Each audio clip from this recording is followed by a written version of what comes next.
Well, welcome everyone. Well, obviously the first time back for primetime gaming since last week's horrific incident. I am your host, Mr. BoomStick XL, and I want to welcome everyone to this week's new episode of Primetime Gaming with Mr. Boomstick and Friends. And before we even get moving in regards to what we're talking about and the introductions, there are a couple of things that I have to say publicly. First and foremost, and I wish everyone on the panel was here, I must thank and tip my hat for the incredible job of professional podcasting that occurred when I had to get out of here when it was brought to my attention that my mom had passed last Wednesday. It's been 7 days since, and I am always going to be grateful for it. The show continued on with class and precision, and that's because I work with paraprofessionals that not only have their own shows that you should be subscribed to and listening to on a weekly basis, but I am honored to be here and to have had that that backup, if you will, during a really really trying time. So a big thank you to everyone on this panel. Especially, I want to shout out Hargeet Chani, who might or may not be here in the chat as of yet. But Hargeet, thank you for as well. I mean, it was a very well received show on top of, again, a very, very difficult situation. So a big thank you to everyone here. And of course, that goes for Crispy Bomb, who's not here yet, and Everborn Saga. But gentlemen, thank you very much. I also want to say a huge thank you to the community. Like I said, when I announced it on Twitter, because I like being just transparent as glass, I got over 1,000 messages, folks, 1,000 responses of care and support and condolences. And that is always going to mean the world to me because, listen, we're not owed anything. And the fact that that many people reached out to me, it was so overwhelming that I just, all I could do was just, favorite and retweet it because I just could not actually, both I wasn't in the mental headspace, but to be honest, I just could not keep up with the amount of prayers and best wishes that I got. So a big thank you to the community for that. And because I'm transparent, folks, and because I want to see other people do what me and my stepfather did today, my mom passed at a hospital called Calvary Hospital. It is an end of life hospital. They are probably one of the most premier hospitals for this kind of care in the United States. And I was able to get my mom in there, and she spent the last 8 weeks there, and they were absolutely incredible to her while she was there. So what we did today to honor Mama Boomstick is we donated $2,000 to the Tree of Life.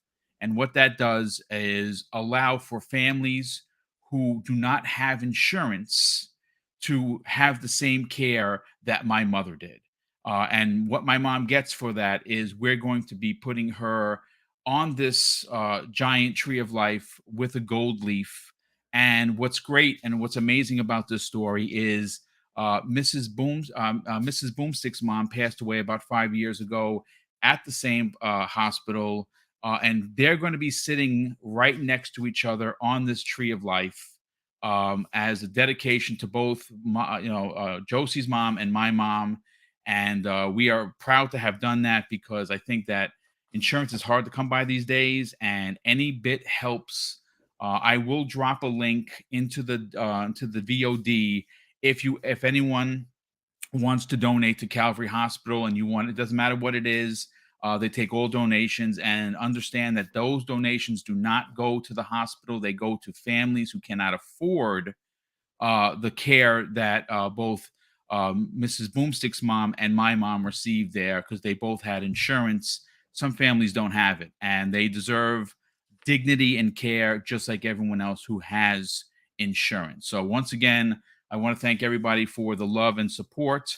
But we are here, folks, to talk about video games. And I got a crew and one half to talk about it. And guess what, folks? Besides Jim Ryan's potential sneakiness or ratness, if you will, we're talking about the cancellation, which comes the way of some scrutiny. I mean, we don't know for sure if it's true whether or not they did, in fact, cancel their PlayStation show to look weak to the CMA because apparently during this rumored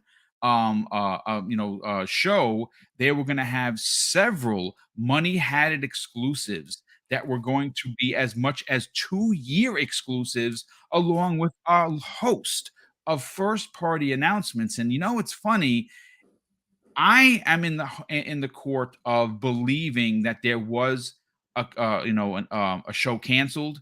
I'm going to give you the breakdown on who announced that, and again, we're going to discuss it. But before we actually discuss that story, folks, thanks to Jez Corden of Windows Central. Well, we got some new information on Avowed, and I gotta tell you, it is looking and sounding like once again Obsidian Entertainment is going to deliver in a monster way.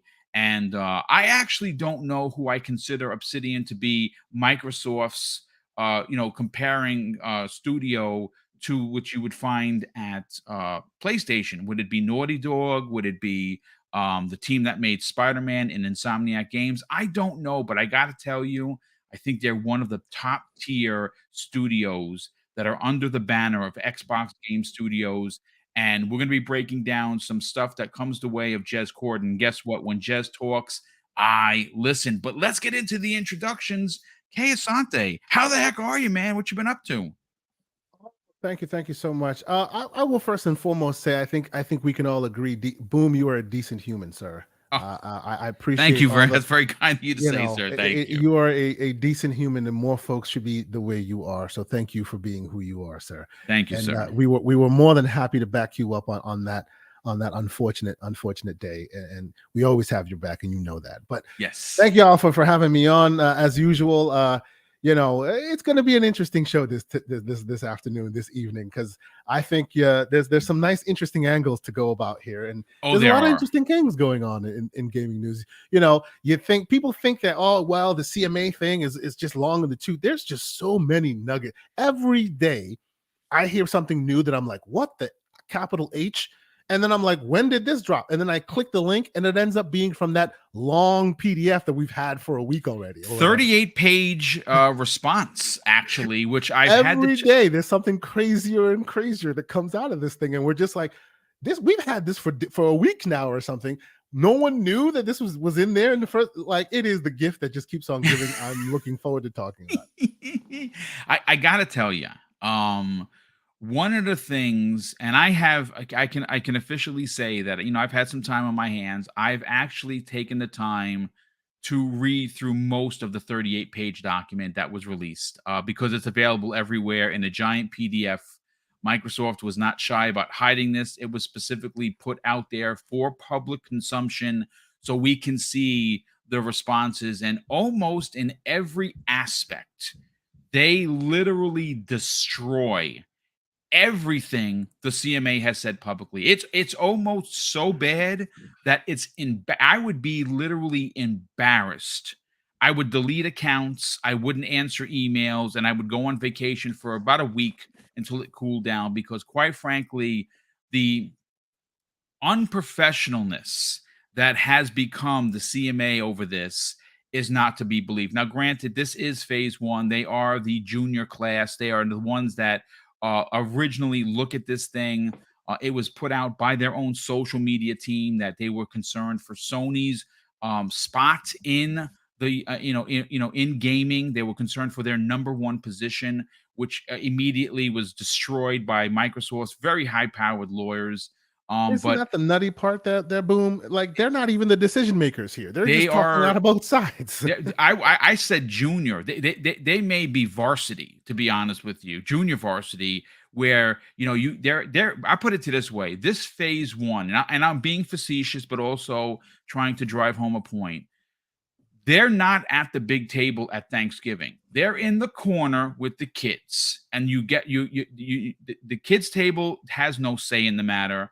And I think that's what we're looking at right here. But again, we're going to be talking about Avowed, which I'm happy to finally talk about a game, because there's some information that comes the way of Jez Corden that has me very excited for what is going to be probably one of Obsidian Entertainment's biggest releases potentially.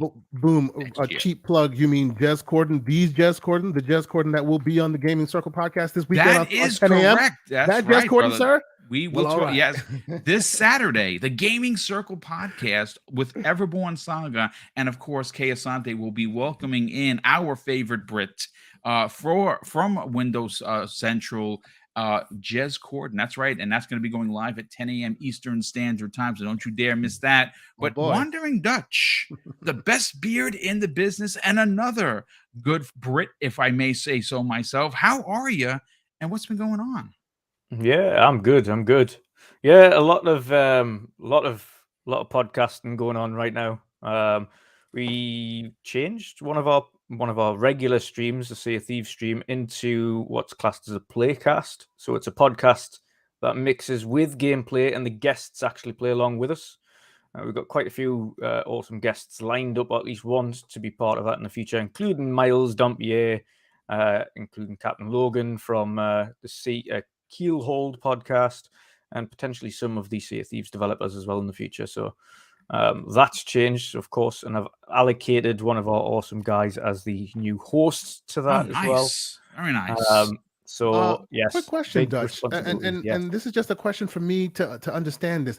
Is this happen to be coinciding with Xbox fully making you be able to podcast from inside an Xbox? Is that why y'all are doing this? Oh, we're able to do that, yeah. Interesting, because you heard that now people can really like Discord directly from the box and play while Discording, so you could technically now podcast fully from the box. That's pretty awesome. Can indeed. I've implemented some wild stuff that's really pushing hard on my data provider, but it's that's awesome. I've got triple perspective, so my stream and two other streams are on my stream at the same time. Oh, bro, we need to talk. I want to hear more details, man. That's awesome. You know what I want to do, guys? You know what I would like to do? I would like to not have to have an outside device to record footage to then use on a podcast like this. And apparently you're going to be able to do that. I'll be able to put a stick into the Xbox, simply press record for an hour, and call it a day. And I won't need to have a box that because right now, like my Xbox Series X, all of the bells and whistles are off because of the streaming box that I have to have. It's ridiculous. So I'm glad that they have addressed it. Shout out to the Xbox team for getting that done. But yeah, I'm looking forward to that, and looking forward to all of your new content. It's almost as if Dutch you reboot the channel. Oh, absolutely, yeah, absolutely.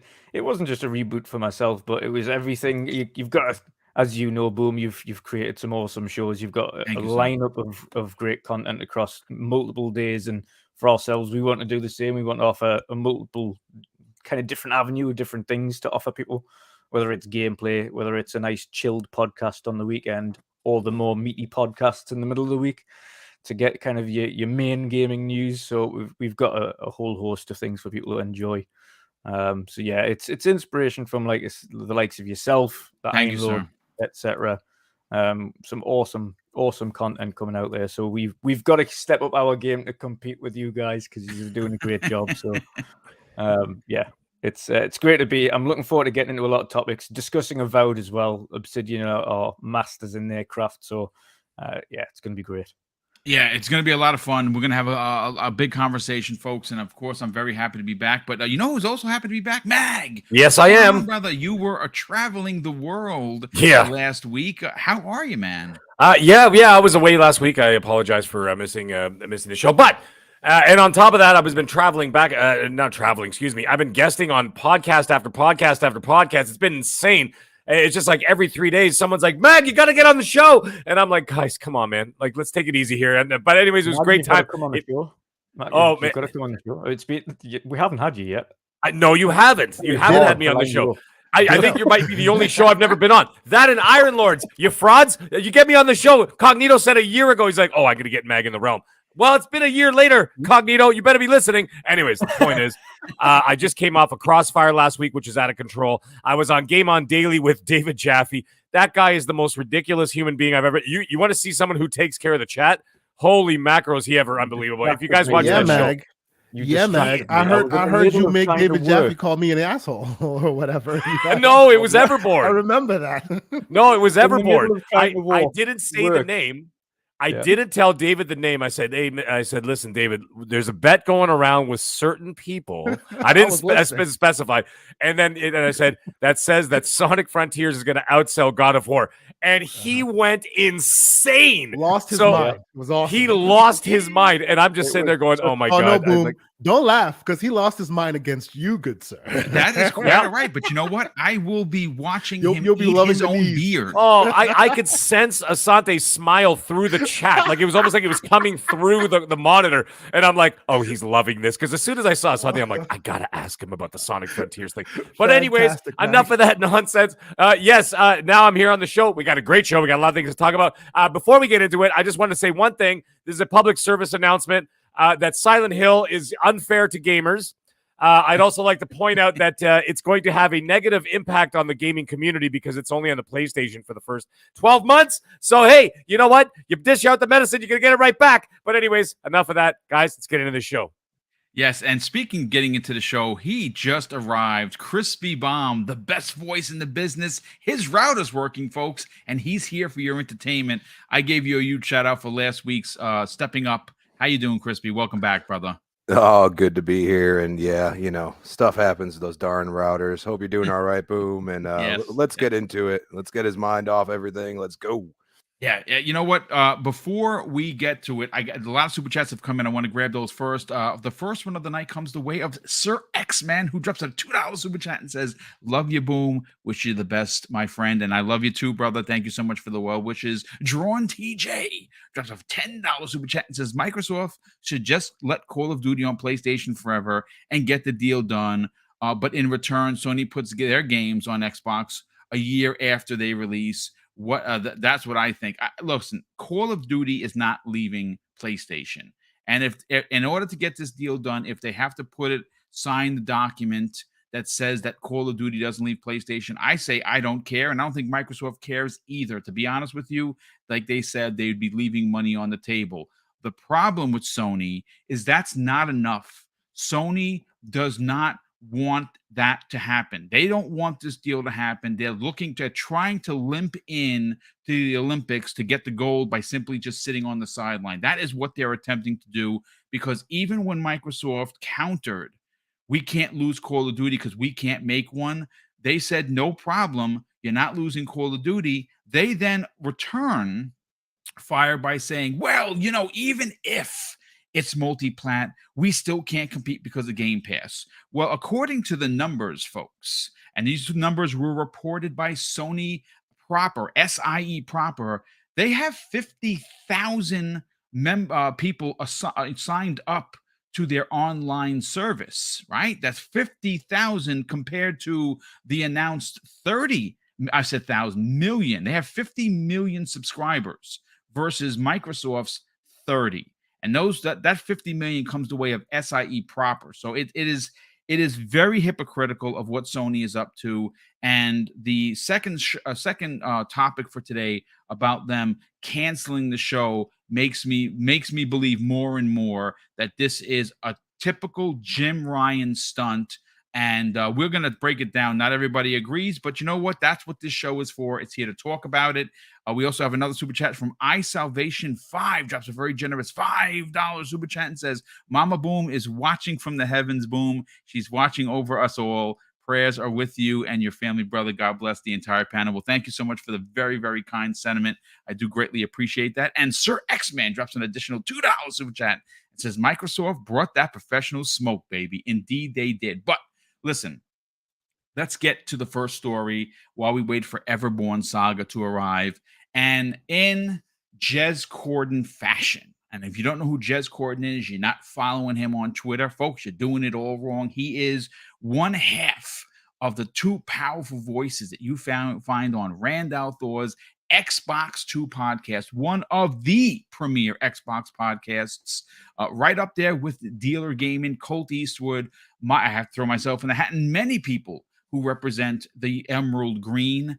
And he put out something, a very small tweet this afternoon at 14 hours ago to be exact. He says, I think people are going to be impressed with Avowed. And then he followed that up when you had someone actually ask him whether or not it was true that some of the things have been changed. And this comes the way of the real arbiter. He asked Jez Corden directly, was Jason, and of course he's talking about, yes, that Jason, the asshole. He said his report was correct, that they got internally rebooted. I hope it comes out next year. And Jez Corden then responded and said, they did change up the team and change up the creative directors, but the result was better pace of speed and a better vision.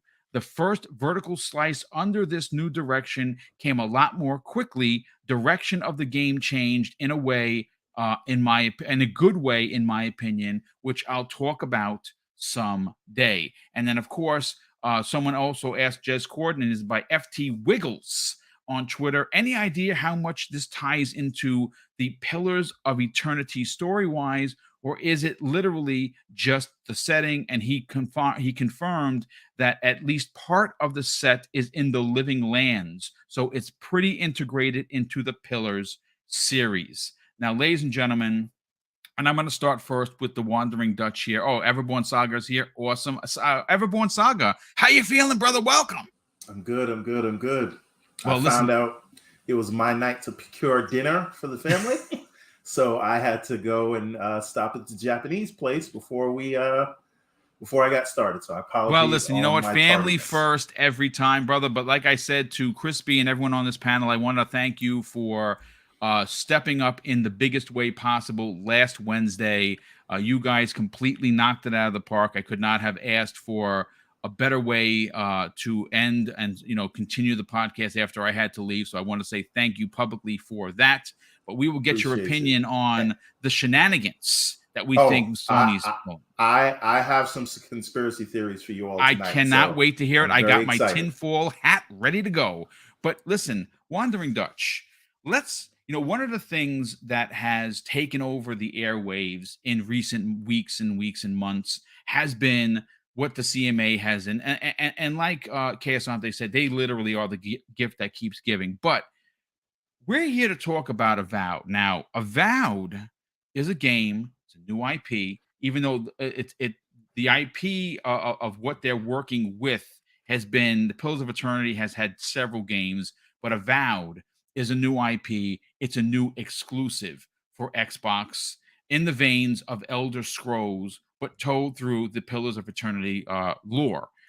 We got a chance to see a small smidge a couple of years ago where something big was coming out, and we saw that the hands, he was doing magic, and he had sword in the other. And since then, we've seen there's been several changes. The question that I have for you is with what Jez Corden said, and he was very, very, subtle in what he said. Someone actually put out a picture that has been confirmed by Jez Corden to be real, but be an older source code looked incredible. For you, hearing that they are really ramping up production in this game, do we see Avowed in 2023? And how big of a game is this for Xbox Game Studios first party?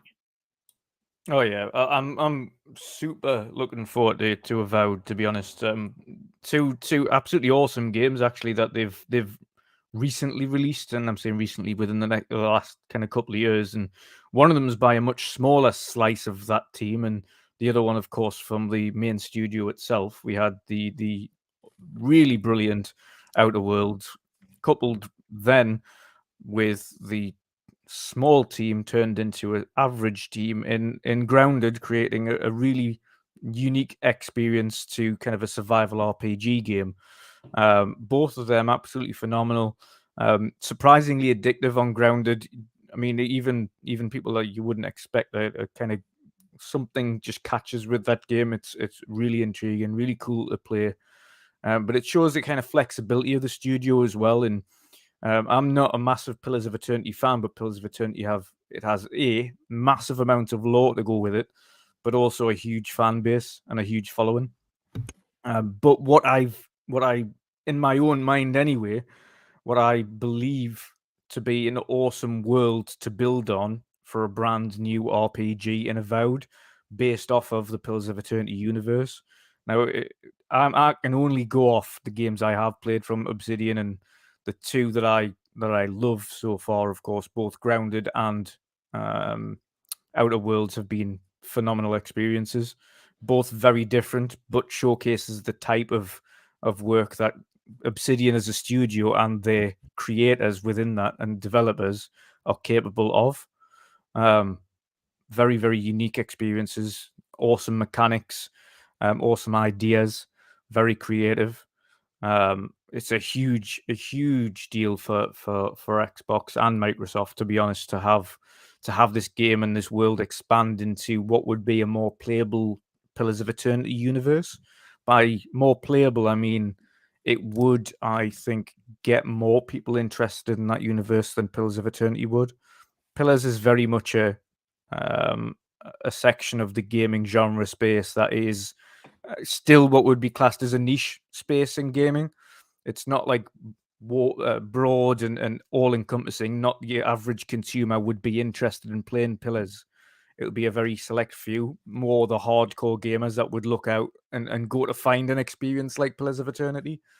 Avowed, however, is more your Skyrim, your Fallout, these big Western RPGs that we all love, and the talent of the studio Obsidian, I think will truly shine with Avowed and what they've got planned for this. So it's going to be absolutely huge for Xbox and Microsoft, and I am super looking forward to it. On the question of is it going to come out in 2023, I believe so.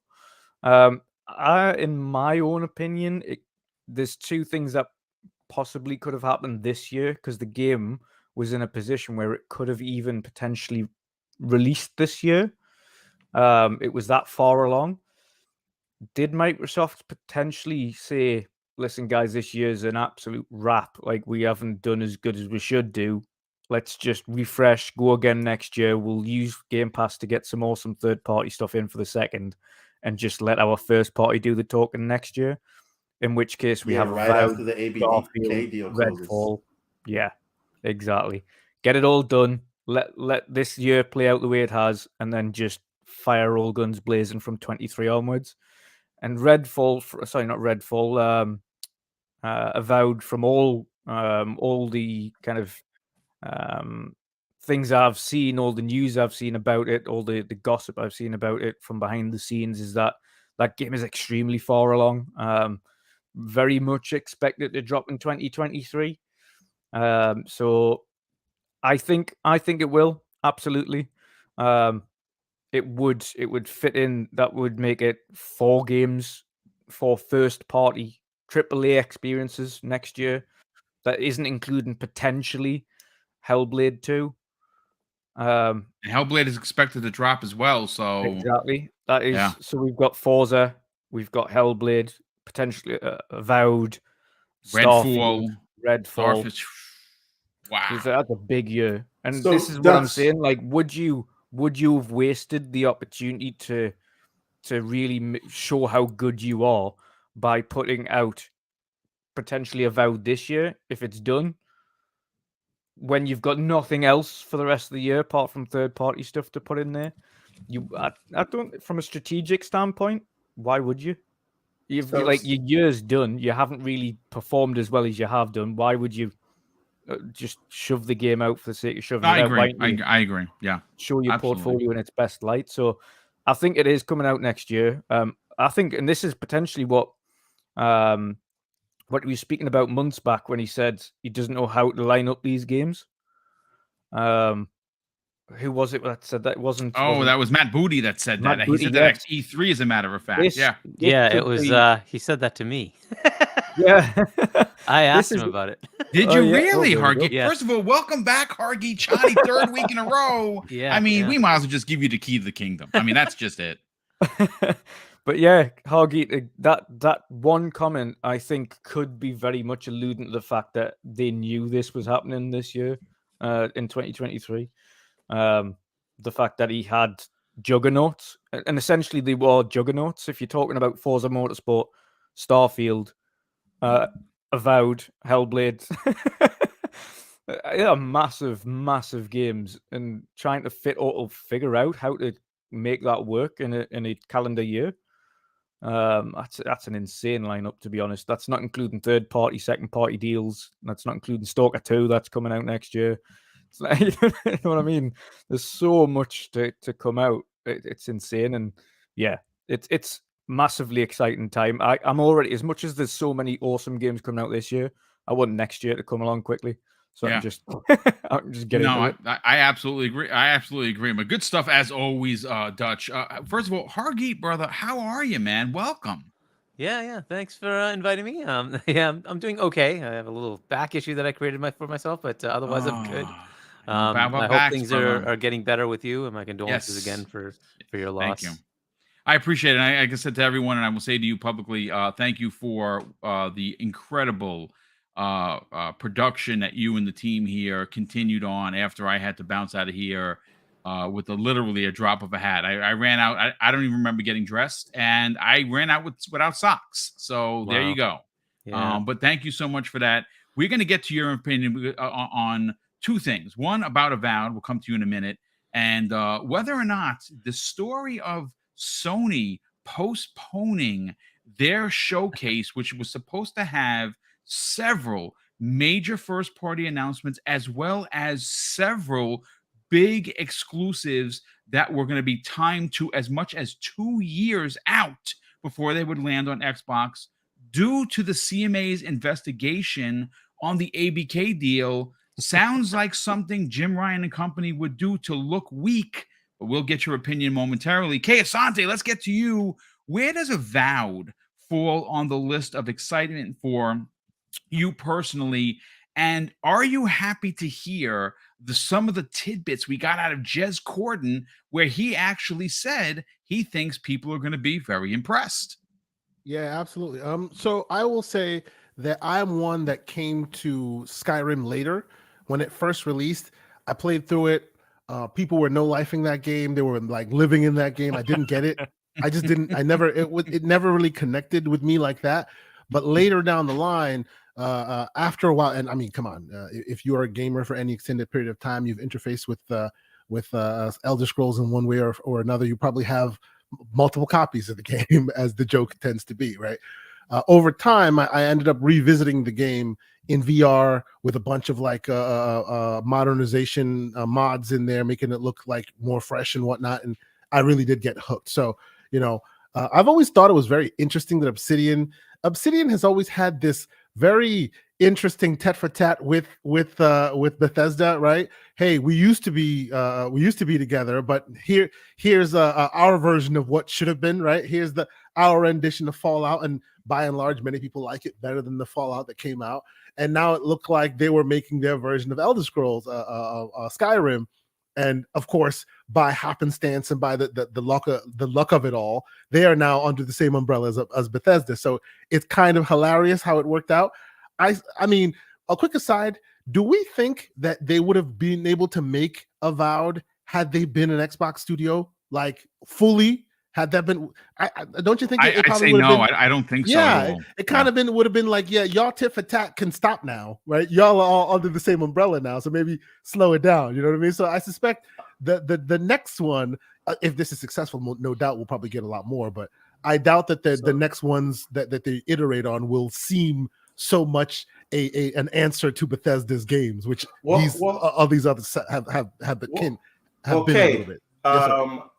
Matt Booty has gone on record as when he's doing some of his interviews saying he likes the sort of in-house competition, right? And he's talked about like not pressing people. Well, but let's be fair on that one though. He may like in-house competition, but the competition I'm referencing started way before it was in-house, right? It's probably gotten friendly now. I still think there's a world for a friendly, in-house rivalry. Sure. No, I get which it. One of these studios could do it better, because I'm sure, absolutely. There are studios right now between Bethesda and Xbox Game Studios that are gunning for the Master Chief spot as the top IP. Spot. Yeah, right? yeah. No, I feel you on that. Okay, so no, and I do take your point on that. So definitely that is very much most likely the case. But as far as my excitement for it, it looks great, bro. I mean, it looks like it's hitting on all cylinders. It looks like it's a deep, full-fledged RPG.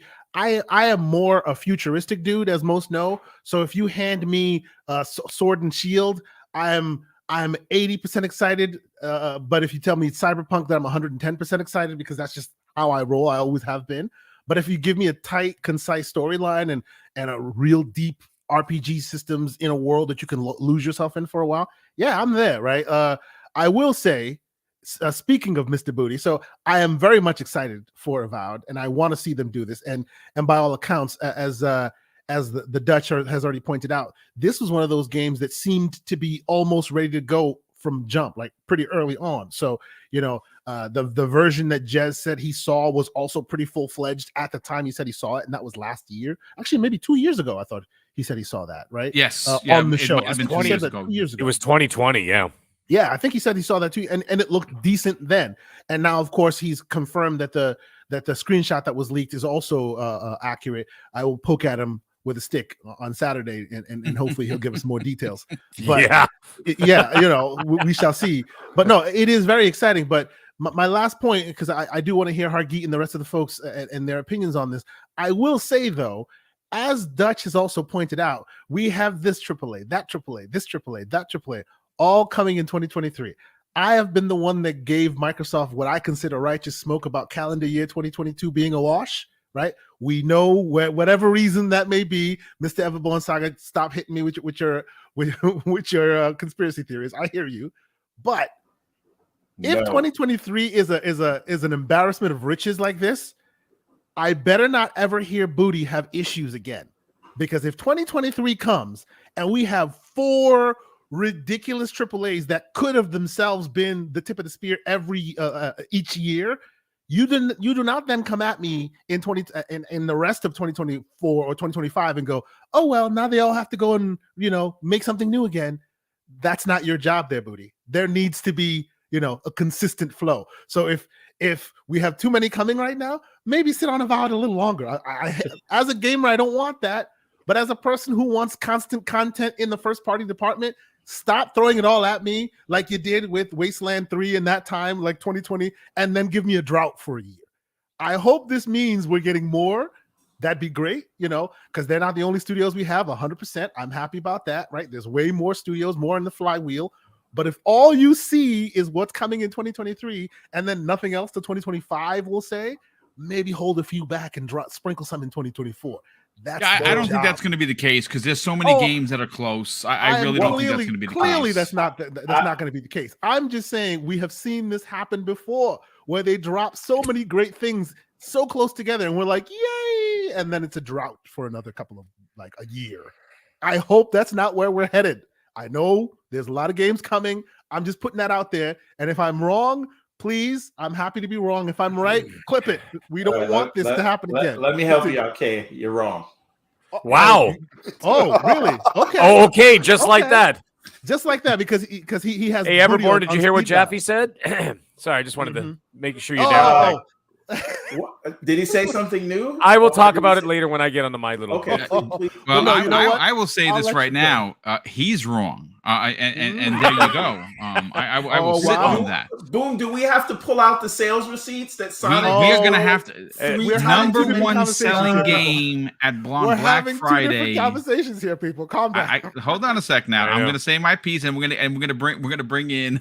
We're gonna bring in Crispy Bomb to get his opinion on Avowed in a second. But I'm going to say this right now. I will give the knees. I'll give you both of them. They're bony, but I'll give you both of them. Number one selling game Black Friday is going to be Sonic, and God of War won't even be in the top 10. That's in addition to the 2-to-1 sales you've already promised. They will be lucky that it's only 2-to-1, not 3-to-1. I'm not going that far. I'm not going that far. But Sonic is going to win this holiday. He is going to win, because he's going to keep running and winning those golds. And I'm sorry, as much as excited I am as God of War, it's only on one platform versus 3. Actually, technically 4 if you count PC. I just think that Sonic with the movie and the anime cartoon coming to Netflix. Oh yeah, no, I agree. I was it's kicking too up much dirt. Sonic power for even boy to handle. Indeed. Yeah, true. Shout out to Full Stack in the chat, by the way. As long as it's good, I'm just saying. As long as every time we see it, it looks better. I gotta be honest with you. 1 million franchise sales. It is the 14th largest franchise by sales in video gaming history. Like I said, we can say whatever look, we folks, want. Well, look at me looking up at the camera. Right where my Microsoft stock is, right above it, there's a shelf that I dust periodically, and it's going to be people's knees. Yes, and by the way, you want to talk about dollars? Sonic is a more valuable IP than God of War. Sorry, it's a fact. Well, listen, you might not like it, but it's true. Let's roll this rodeo in. Crispy Bomb. We're talking Avowed. Jez Corden dropped some big information. A lot of people, I think it really went over a lot of people's heads on because the way he described it is if he saw it again. And he obviously reported on it 2 years ago where they showed him an early build. Lots of things have changed since then. This is going to be a big game. Is it Skyrim big? I don't know, but it is Obsidian. And my God, they always seem to hit. I mean, heck, their passion project Grounded has exploded on the scene to be one of what's going to be one of the biggest gas games for Microsoft in the same level of Sea of Thieves, and it's continually being talked about. We got reviewed very well. People are killing spiders and enjoying the heck out of it. Where do you personally fall in Avowed hitting for Xbox Game Studios? I mean, I think it's going to be a great game. I mean, it's Obsidian, people. I mean, I can't wait to watch Mag play Pentiment. That's going to be hilarious. Yeah, I'm here for that. Coming soon, folks. Look at how excited I am. Carry on. And watch. I think there's going to be some really dark humor that Mag's going to get into. Watch. Obsidian is so good at I have another quick knees bet real quick. I guarantee Mag will end up loving that game. I bet. Wow. Okay. He will love that There's game. not a chance. You hear it first. He will love that game. I'm sorry. What kind of blasphemy did I do right now? But they're good at making games. I mean, they really are. I mean, if you are dogging on Grounded, you just haven't played it. Especially if you're 30 years or older, you're gonna feel like you're in Honey, I Shrunk the Kids, and that's something that for the adults, it's like, wow, this kind of brings me back, and it really doing all the building and everything, it's just something else. And we've all played Outer Worlds. Most of us, if not everybody on this panel at least, has played Fallout New Vegas. They are good at RPGs. They are really good at them. They usually have very immersed stories. The only thing I would like is a third-person view. That is my only gripe. Maybe something changes. Maybe you're able to toggle it out. I don't know. I see a lot. I mean, when COD's starting to have, modes with that, I have hope that, eventually most games are able to do this, because I prefer third person. That's just me. But it's not to say that I'm not going to hop on Game Pass and play it. As far as 2023, could be one of those games that gets pushed out. I don't see more than 4 big bangers. Maybe you could say one of them is not quite that big of a game, maybe Redfall, and you say, okay, that's going to kind of go in between some of these guys. But I don't see more than 4, because you don't want to oversaturate the market. You've had nothing this year, and you're going to have 6 next year. No, come on. Some of these games might need a little more, maybe, get a little more polish or something like that. If there's one of those there, push it out.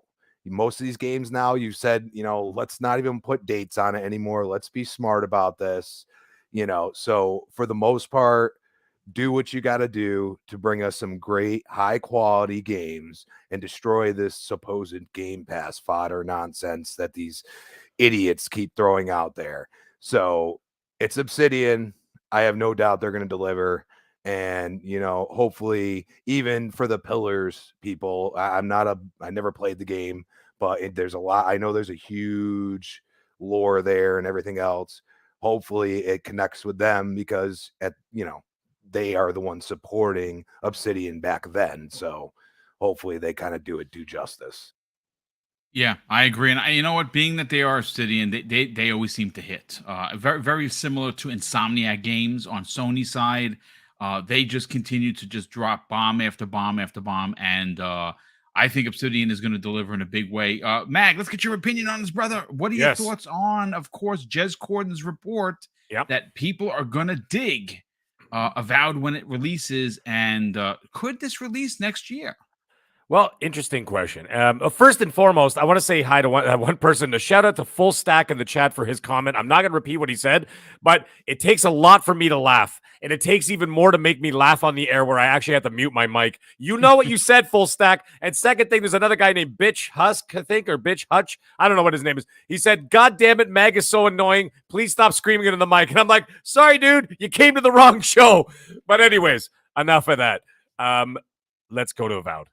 Here's the thing. If it's tied to the Pillars of Eternity, obviously it's going to be just in the lore, right? Because if I'm not mistaken, is that not one of those like top-down sort of isometric sort of games? I'm not really into those things, but I think that's what it was, if I'm not mistaken. But anyways, clearly it's not going to be that. Because, I mean, what it looked like to me was like an open-world first-person I was about to say shooter, my goodness. First-person open-world RPG kind of thing, right? It's first-person, correct? I mean, that's what we saw. Yeah, it's first person, yeah. Mm-hmm. Yeah, so we're looking at like Skyrim, it kind of looks like, if you will. Yeah, like it looks like a Skyrim, looks like a first-person version of like The Witcher. Maybe even because, I mean, let's face it, it's still like in maybe some inspiration from the Bethesda world. Could be like a Dishonored style, you know what I mean? Like a dual wielding kind of thing. Who knows? But anyways, going to be interesting. As for, like I said, we don't really know much about it. I will take Jez's word for it that it's great. Him and I don't really see eye to eye in terms of what we like in terms of games. He likes a certain style of game, but he does know the people, and he does have his finger on the pulse of the community. And when he says people are really going to dig it, then I take his word for it at 100% that it's going to be a great game. So I have no doubt about that. Take your time, make the game great. Speaking of time, I think there's absolutely zero. This is my personal opinion, folks. I mean, some people won't like it. I think there's literally zero reason to release in 2023. Zero. Mag, and I'll tell you why. I agree with you, man. There's no point. The thing is, at the end of the day, I understand and I know everybody's feelings and I know how everybody wants Microsoft to not only come out guns blazing, but what are you going guns blazing against who? You know what I mean? If there's nobody out, the only person out there that they're competing with is Sony. And if Sony is not going to be releasing 5 or 6 AAA bangers next year, what are you doing it for? I think, in my opinion, you're wasting ammunition. That's my personal opinion. You got to still face Sony head on. Even when the ABK deal closes and everything else, and you could look at it, and Microsoft is in a much better position, you still have to battle Sony tooth and nail, exclusive for exclusive kind of deal, right? As one announces, what did Sony do last generation? Boom, we've talked about this a million times. Every time Microsoft announced something, it's like Sony was waiting in the wings with a couple of notes in their pocket going, okay, Microsoft just announced something. Guys, 35 seconds later, Sony announces something to take away the wind out of their sails, right? And to steal their thunder. They did it all the time. And why wouldn't you do that now? So, like, wait till Sony announces something, and then you pull Avowed out of your hat. You know, instead of... Mag, and it's not like Microsoft doesn't know how to do that. They did that with the whole controller situation on Monday. So there you go. They know what they're doing. They know what they're doing. I think that they need to hold some of these games as like aces up their sleeve. Don't be dumping everything in there. Like, look at that. Now, you look at 2023, okay? You've got Redfall, you don't know when. You've got Starfield, you don't know when. Okay, those games could come in the fall for all we know. All they said is coming is like, wow, they did say like Starfield was going to be what, early 2023? That may not be the case, folks. Yeah, may not be the case. It may be still a November release. It may be an October release. They haven't said anything, so therefore what I'm saying is conjecture. What anybody else thinks is the same thing. It's all speculation at the end of the day. The thing is, you've got Redfield and Redfield, for Christ's sake, Redfall and Starfield for sure are coming this next year, right? That's two big games. 4 remake, so maybe you get Chris Redfield. I don't know. Wow, Redfield and Starfall. There you go. Nice pulls, guys. So here's the thing, and you look at like where Sony dominated last generation. sometimes with only 2 games a year. 2018 was their year of the generation. They had Spider-Man and God of War. That's all they needed. Right? That's all they needed. They also had Detroit Become Human, which was amazing, by the way. Oh, yeah, that was a great game, too. Yeah, I'll give him that. Yeah, sorry. Okay, so I'm going to go 2.75 because I think, but like still, but they're 2 big first-party bangers. Was enough to carry the year because they had the momentum. They have anything else. And don't forget, you got third party. So now you've got those 3 games in there. Okay. Or you got Redfall, you got Starfield, you've got third party games that we don't even know what are going to drop into Game Pass. There might be some indie darlings that are going to drop into Game Pass. The ABK deal is going to close. I don't care what anybody says. It's going to close. And then they're going to do a huge ABK Game Pass dump, right? What if they decide, guys, just so you know, the first 10 Call of Duties, bang, are going to drop in May or whatever, right? So you're going to drop all those games in there as well. Then you're talking about Senua's Saga. Then you're talking about Forza. Why the hell do you need Avowed? Hang on to Avowed until you've got something in early 2024 that Sony's going to drop, right? Let's say it's that side. Well, we don't know when Silent Hill's coming out. Did they say 2023 for sure? Did anybody know? I think they said 2023 for the remake, but the other ones no dates. Right, so God knows when. Maybe something like that, or maybe who knows what else Sony's got up their sleeves, right? So you do something like that, and then you hang on to Avowed to early 2024. There's no need to drop 6 massive games in 1 year, and then all of a sudden 2024 they're lighting the loafers, right? So I mean, I'm not saying it makes sense. Yeah, no, that's all I'm trying to say. I say hang on to it a little bit. Like I get it. Xbox needs to play a little bit of catch up, especially after this year, but even look financially this year. They've been making money hand over fist. Series S's have been selling at 100% increase, in the UK, by the way. In the UK, okay, that's right. And they've done that with no games. Well, quote unquote, no games. You know what I mean? But I mean, they did it with Pentiment. It is all pent up. Exactly, it's all Pentiment coming. I love it, and that's why Pentiment. That's going to be voiced by one person. He's going to put himself in a hospital. I know it. So here's the thing. So that they've been doing this. They've been making the money. They're getting the thing out. The mind share is growing. They're selling the consoles like all over the world. They're selling more and more and more and more and more. What do you need to drop 6 AAA games in 1 year for? You don't need to. We're going to have plenty to play, plenty going on, plenty happening on both sides of the fence. Okay, you're going to have, and this is the thing. I've said it before. I'll say it again. This is the best time for us. This is not a time for us to fight as a community. Okay, I don't want to preach right now, but I got to get this out of my system. This is not a time for us to fight. This is a time for us all to be in the mosh pit underneath while Xbox and Sony are beating the crap out of the piñata, and we're standing underneath collecting all the candy. You're not lying. Yeah. You know what I'm saying? Let them duke it out to the death. And you know what? And the best part is we're going to reap all the rewards of it. That's what we want to happen. So they don't need to dump all this stuff now. Let them fight it back and forth. Smack it like just like WWE. Smack, smack, smack, smack. You know, in the center of the ring, they do those smack in the face competitions. Go for it. Because we're going to win in the end. So I say there's absolutely no reason to drop all those games that year. Hold on to it. The question is, does Jim Ryan's toupee fall off? That's what I really 100%. 100% I can see it. And he's going to have that Vince McMahon face, and anyways, whatever. That's my thoughts. I say hang on to it till you really need it.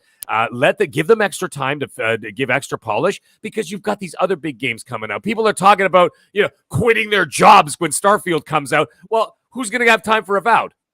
You know what I'm saying? Like all of a sudden, like 6 weeks later, Avowed comes out. Like what's for? You're wasting an IP. You're wasting the experience. Give it time to breathe. Don't do the Titanfall 2 thing.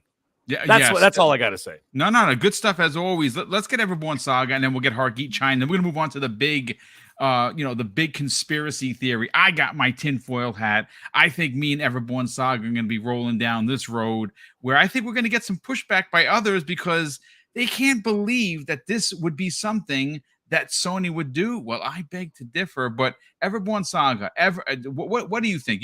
Are you on the mag train here where they don't actually need Avowed next year? Not only do they not need it, I am. You can clip this if you want. Get the receipts. There's no chance Avowed is coming in 2023. Okay, right, and I'll tell you why. We saw them put Halo on top of Forza Horizon 5. That worked because they're so widely different. They're such widely different genres and player bases. Obviously, there's some crossover. but like you can do that. And I think the title to release next holiday, if Starfield doesn't slip, is Hellblade, because that is very different than Starfield. I think that long form Western RPG, you don't need two of those in a year. If you can space it out so that you have, Starfield in 2023 and Avowed in 2024, and maybe Outer Worlds 2 in 2025, now you have a major tentpole Western RPG every year, right? And it gives some people something to play. And so, and you already have at the very least 5 AAAs coming from Xbox next year, and that's Forza Motorsport, that's Starfield, that's Redfall, and that's before you get to Diablo 4, because that's going to be a first party game by the time it comes out. I said it. And then whatever the big game they release over the holiday is, which my money is on Hellblade, right? Yeah. That is going to be a banner year. And that is if Spider-Man 2 makes it out in 2023. Insomniac, as of a couple of days ago, says they think they'll make it. I don't have any reason to doubt them. But if you're looking at these CMA papers, for some reason, and this could have been a clerical or typo error, but they had Wolverine listed as 2023, which is weird. But again, we saw Miles Morales and Ratchet and Clank come out, within 6 months of each other. So again, I do not doubt. Are you I never bet against confirming that Insomniac. Wolverine will take place in New York City? I hope not, to be honest with you. That's going to be kind of lame if it is. But my point is, so between Final Fantasy 16 and I'm not a fan of Forspoken, but we'll count it. And now we know that Silent Hill 2 remake is coming.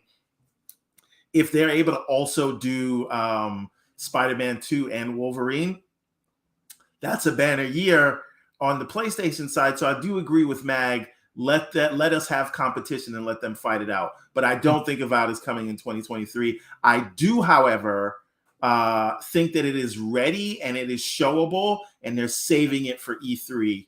And that's going to be their big tentpole after, everybody has Starfield in their hands and everybody's like, what's next?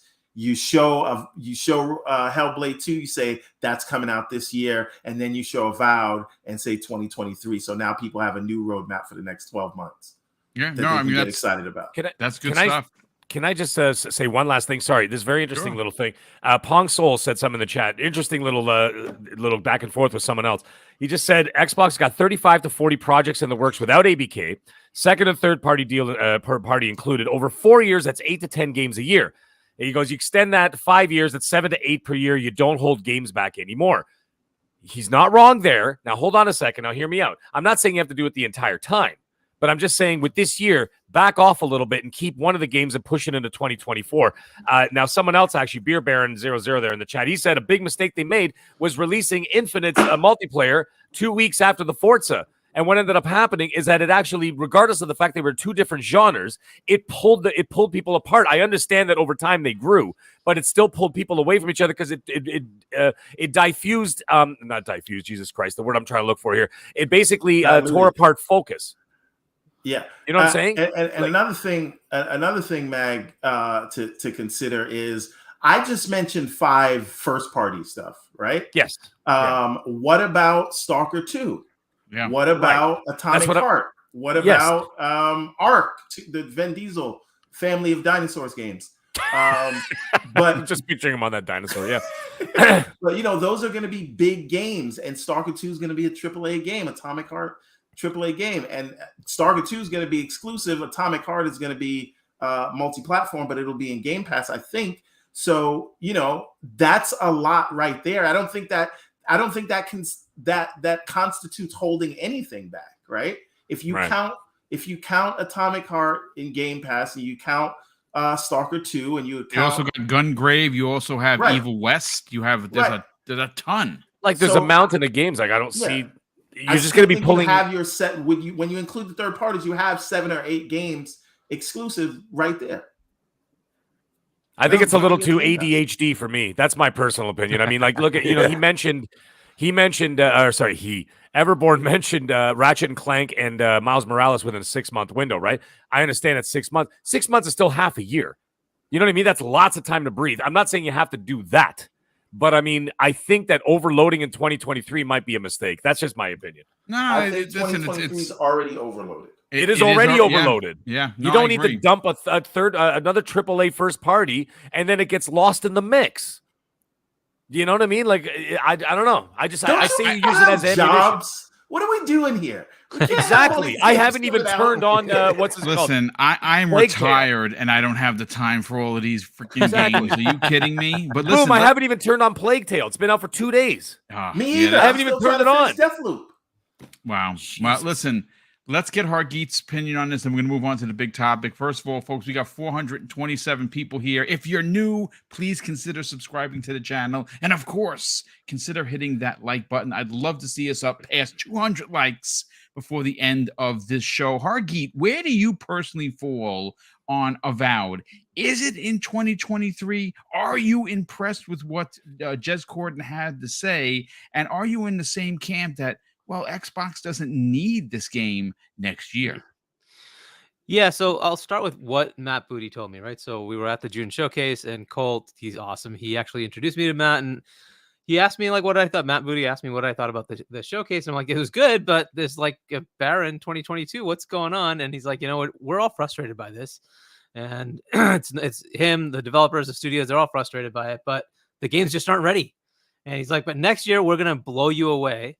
And I literally have like Excels of all these games that are coming out, and I don't know how to put them out because there's so many games that are going to release. So look, the idea that, so first I take your points, but think about this. Like Sony is not their main competition, right? They're trying to create a new segment by going into cloud and Game Pass. Consoles there. Yep. They do have to compete with Sony, but they're looking beyond that to say, no, I want to make sure that when Apple gets into this, because they will, that they have a good enough service. Because look, Apple already has Apple Arcade, right? And that thing's already got 12, 15, 20, whatever million subscribers already. And that thing came out, a couple of years ago, right? And it's coming fast. You can just expect it to be a big thing. It's going to be, okay? And they're going to add normal games to it as well at some point, okay? So that's coming, and they're looking at that. And we need to have something that can compete with Apple. And I know we want to look at like Sony as the big competition because that's where we are today.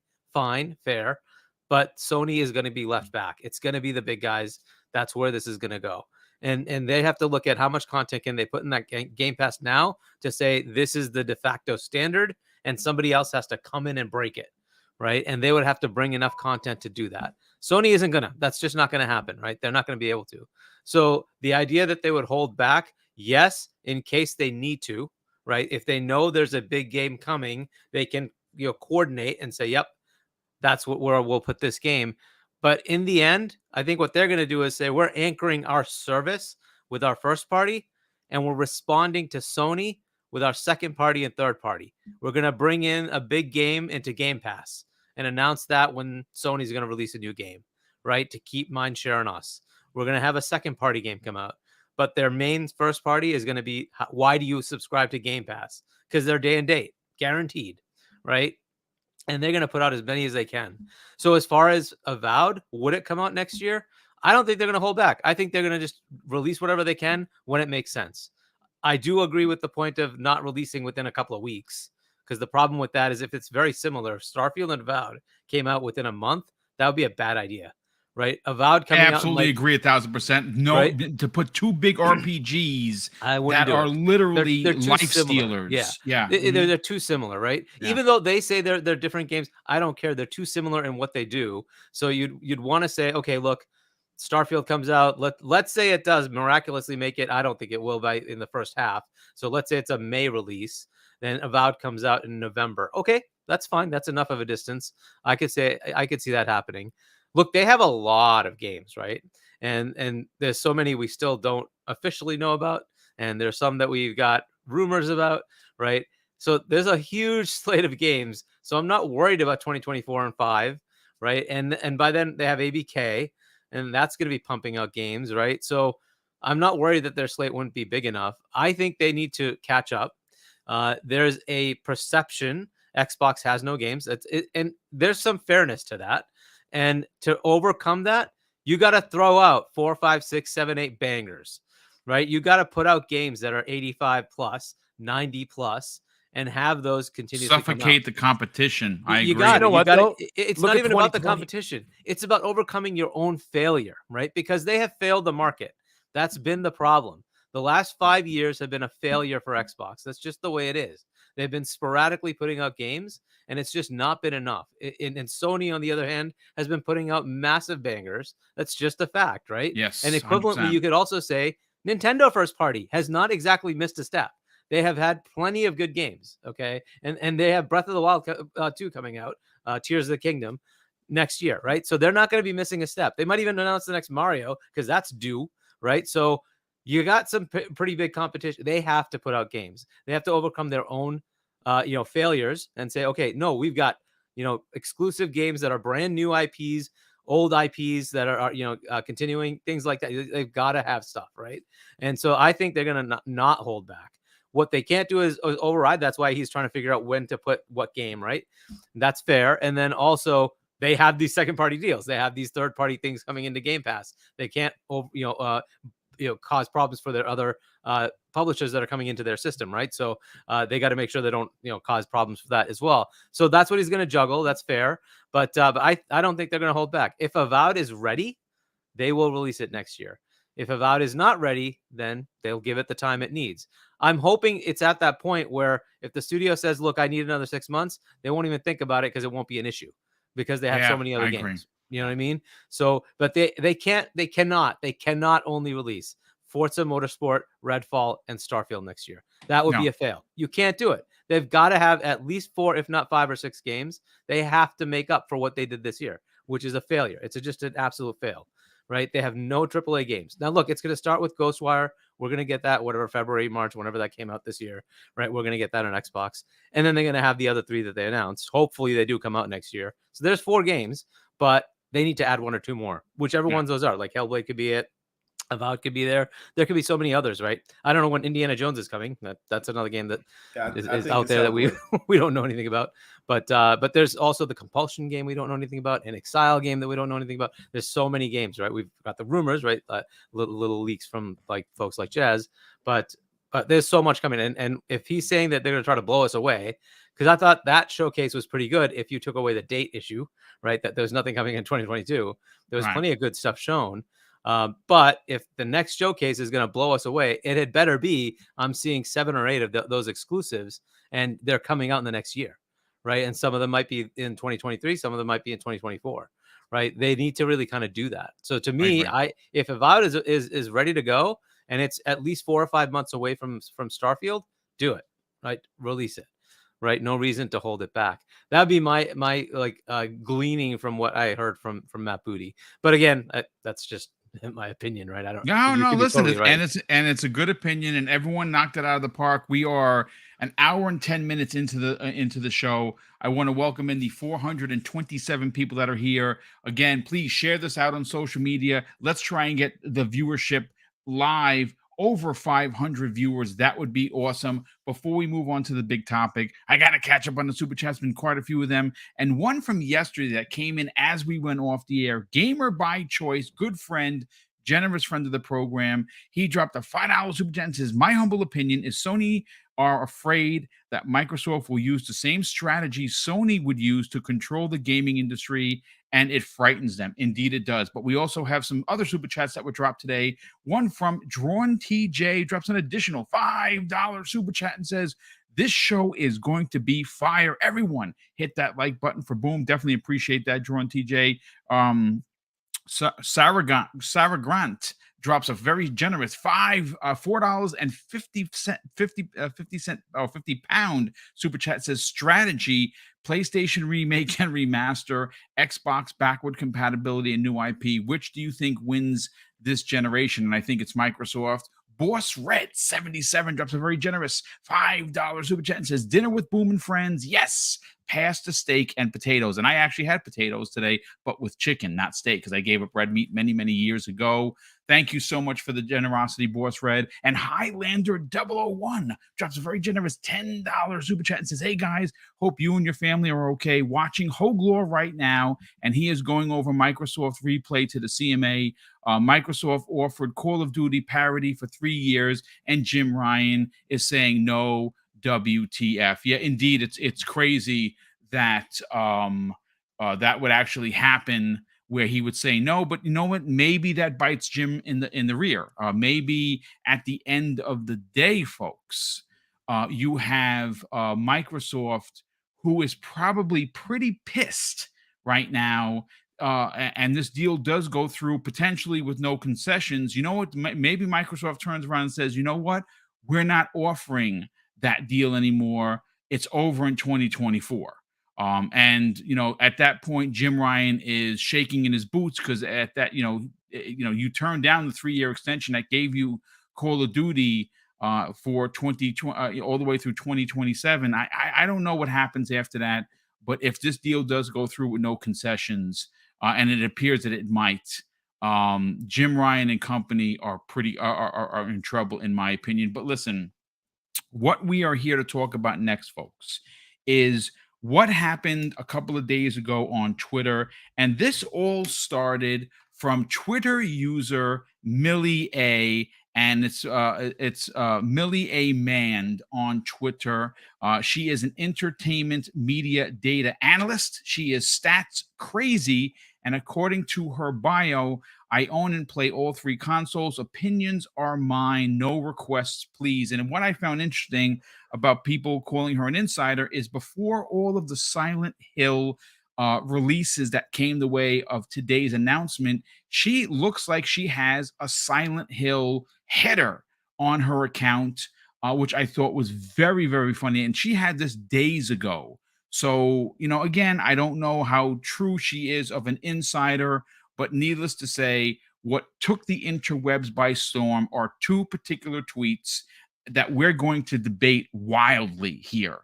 And she said this in tweet number 1: the ongoing CMA investigation for Microsoft's acquisition of ABK has indeed delayed any showcase plans for Sony. Exclusive titles and first-party IP were, in print and quotes, locked in. Sony believes a showcase will add weight to Microsoft's arguments. Silent Hill and Kojima's Who Am I reveal were part of that show. And it's weird how today we had that announcement where, yes, the Silent Hill 2 remake has been announced by Bloober Team. And guess what, folks? There is a 12-month, a 1-year exclusivity deal to land first on PlayStation next year. And there you go. But in the second tweet, she says this, folks: the initial announcement of the showcase was scheduled for the 11th of October for the announcement, and the showcase was supposedly going to be taking place on the 20th, which is tomorrow. So, okay, now we have to get into Debateville, and I have to literally go first to Everborn Saga, who has already wrapped his head in the most expensive tinfoil he could find. Listen, Everborn, look, all I can say is this: if it looks like a duck and walks like a duck and quacks like a duck, well, guess what? It's probably a duck. And we cannot suggest that Sony, being the devious bastards that they are, would turn around and take an opportunity like this and squander it. They are currently trying to make themselves look like the victim. We've seen many of the ridiculous takes that they have taken with the CMA. The CMA is buying what they're selling. And of course, this is the junior varsity CMA team that's not really going to have any say-so in the big boy discussion once this happens in phase 2. And we saw how they handled themselves by using block emojis and such. So we know that they are unprofessional. At the end of the day, though, this is weird. I mean, Sony, who is, of course, show ponies when it comes to the industry, no pun intended. We also know. I think pun was very much intended. Well, listen, take it for what you want to believe it. But the truth of the matter is that they are, in fact, show ponies. And whenever they can rub Microsoft's face in the dirt, they do. Any chance they have to take a shot at Phil Spencer, they take it. Any chance to seem like Xbox has no games and they're the best place in town to play games, they take it. You know what they haven't taken this year? A shot at having their own big show. It's still very strange that they have not done that. And of course, this is just a rumor. Where do you personally fall in the rumor that the show was put on hiatus to make them look even weaker when you compare to what Microsoft is doing regarding the ABK deal? Well, Brad Sams did a video about this as well. And I think he comes down where I come down. I'm going to have to go with Occam's razor here and just say that maybe they don't have anything to show, or because I know there are some big things coming out, we have to go with Occam's razor and say it has nothing to do with the ABK deal, because clearly the CMA believes whatever they say. I just think it's hubris. I think if you have proven that you can get away with charging a $10 asshole tax and writ large, raising the price on your games to $70 and then selling the same games over with no improvements other than graphics at full price, right? And you can raise console prices in the markets where you're strong. Charge cross-play tax. Right? You can do all that. So what's to say the next logical step there isn't, I don't have to give you a show. You're going to pretend you like it anyway. And you're going to take whatever we drip feed you anyway.